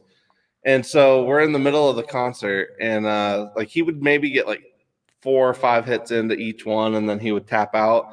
So I'm sitting there and I can't, like, we were so packed. I couldn't like just put it away and like put it out and save it for later. Smoke. Yeah, so exactly. So I just better smoke it. Just kept going. And I think I got 4 of them in. And by the end of it, I could barely construct a sentence, let alone like, yeah, it was so funny. But luckily he was in good shape. So he got us home okay. But it was just so funny because I remember we're on the way home and I'm like telling him shit. And I'd get like halfway through the sentence and then it would just drop. So just like halfway through, and then all of a sudden I would just drop the sentence. That's almost like when we went and saw Paul Gilbert. Yeah, So that was so good. So me and Dylan went and saw Paul Gilbert a couple years ago, and there's a really cool venue about walking distance from my house. So he comes over and we pound a couple beers and a couple shots, and then edible, and then we go to see Paul Gilbert. By the time we left that show, we're just like. Yeah, like watching the lights and shit. And plus, it's Paul Gilbert, so he's got like these spider fingers, and me and him are up front, and we're like, "Look at that!" Yeah, like it was like watching his pinky was. I can't even describe how fascinating watching his pinky was, because like that thing would come flying out of nowhere and just like bam, and it was just funny because both of us are like glued, and then he would do something, we'd go, right? Yeah, exactly. Well, yeah, because he'd like be like sitting there noodling, and then he'd do this run, and it'd be like, "What the hell was that?" Before the show, that's when Zach was like, "Hey, Yeah. So one of our buddies who comes in the shop too, he's he opened up for Gilbert, and but we kind of got caught up in whatever the nonsense before we got there. So we got there right at the was he was like getting off stage. So That was so funny. Yeah. so we're in the front area, and he walks up. He's like, "Hey, Ike, man, oh, thanks, hey, Dylan, thanks, really. What'd you think of the show? I really appreciate you guys coming out." He's like, "What do you think of the show?" And I'm like, I didn't catch a second of that. That's why it's just like I didn't catch a second of that. It was so fun, and he was like crushed, but like also understanding at the same time. and I was like, "Sorry, man, we just missed." Yeah, but I remember like hitting you in the shoulder and being like, "Why would you say that?" Yeah. I'm like, "I don't know. This shit's like fucking honesty pills. I don't know what happened." Yeah, I just remember. I did comments here. Cool Tunes Made Easy and Scott Brockway are both saying, "This is great, guys. Got to come back." And definitely, check back on the channel because I know you guys are a little newer to the channel. Ike's been on, at least half a dozen times on the channel. Dylan's been on a few times, and we will definitely do this again because this is a cool setup. We got the whole what the FAQ meets the Sunday night hang, and we answered questions. We hung out. You guys, you better have subscribed to Flipside as well. Jeez Louise. You get more of this every week. every Saturday. Yeah, you get a good 20, 25 minutes of this every Saturday. Yeah, you leave the questions down there in the comments section, and the very next week they will answer them. And yeah, we won't be drinking beer though when we answer those Yeah, questions. usually we're drinking coffee, but usually, A long week. yeah. nice. So, anything to add, my good mans and friends? Flipside Music, longtime supporter of the channel. Check out the links below. People have been putting in the chats. Check out the gear. Anything to add? Other than our move, yeah, like, stay posted, especially on the YouTube channel. Like MJ and I have been talking about it, and then we all want to do like a video of like the new space, give an idea of what it looks like to people that aren't necessarily local to Denver. So other than that, yeah, I mean, that's the main thing is we're going to try to keep everything up and running all the way through so that we're not having a dip in business or anything. I would love to see the first video just be like, this is the new place, open the door, and we just see an empty space. Here's day one, and then we get to see the whole transformation. I'm not expecting you guys to go all Bob Vila for the next while on the channel, but just an update here and there, and it'd be nice. It happened. Yeah, exactly. I'm a handy dude, so I'll start building shit. Right. I mean, I don't know. We're friends on regular Facebook, so you've seen some of the RV repairs and some of that. You might see more of that in the new facility too. I may use my wee camper, my wee catavan. But yeah, we got as a podcast unit, so I might have to figure out how to get to Canada because the mobile podcast unit. It may be seriously. I always got crazy ideas, so I was kind of thinking that my little camper might end up being a mobile podcast unit. Right. So we might end up in Canada and talk to Ben Coombs, and then maybe see if we could find that seagull some bitch and see what he's doing in guitars. Yeah. Something like that. He's about 4 hours east of me. But yeah, we're hoping when we get to the new space, we're gonna have like Ike said earlier, we're gonna have a dedicated spot for doing videos. So we'll try to get people familiar with that spot as quick as possible, anyway. Because we're hoping to just immediately kind of hit the ground running business wise, but also with the videos. So hopefully it'll be a pretty seamless transition. Nice. Hoping. Yeah, and Ben, if the border's been lifted, we'll get you out here. Oh yeah, hell yeah, for you to come out, Ben. You come out and check out the new shop and all that stuff. I've been jonesing for basically a full year to get out there, at least. I know we had talked about it previously, but it was especially since we didn't get to meet up at NAMM last year. Remember, immediately you and I were talking. We're like, "All right, you're coming out here." I'm like, "Yep." Yeah, we were figuring out within a month. Nope. The world happened. Yeah. Yeah, pandemic. But this, if you guys get the ban lifted from border crossing, and all this stuff happens, we'll get you out here, man. Beautiful. We'll figure a way. Yeah, we'd really love to have you because, like, especially if we get into the new spot. Well, that'll even if we don't, but the pedals and stuff that you'd be able to take for a spin while you were here would be. I think it'd blow your mind seeing it in person. So. Oh, I can only imagine. Yeah, exactly. Yeah, we can try to narrow down the best spot in town. Love it. Love it. So thanks everybody that tuned in tonight. Thanks shout out to the patrons, channel members, those who donated, everyone that tuned in, left a thumbs up, subscribe, check out Flipside Music, flipside-music.com for all your awesome pedal and guitars, accessories, amps, information, needs. Cool These shit. guys. Yeah, we have like the coolest t-shirts in town by far. That too. The coolest t-shirts in town. That's true. So as always, hold those doors open. Let that guy in ahead of you in traffic. Do good things and good things will happen to you because karma is real. See y'all tomorrow night with Canucks with Guitars.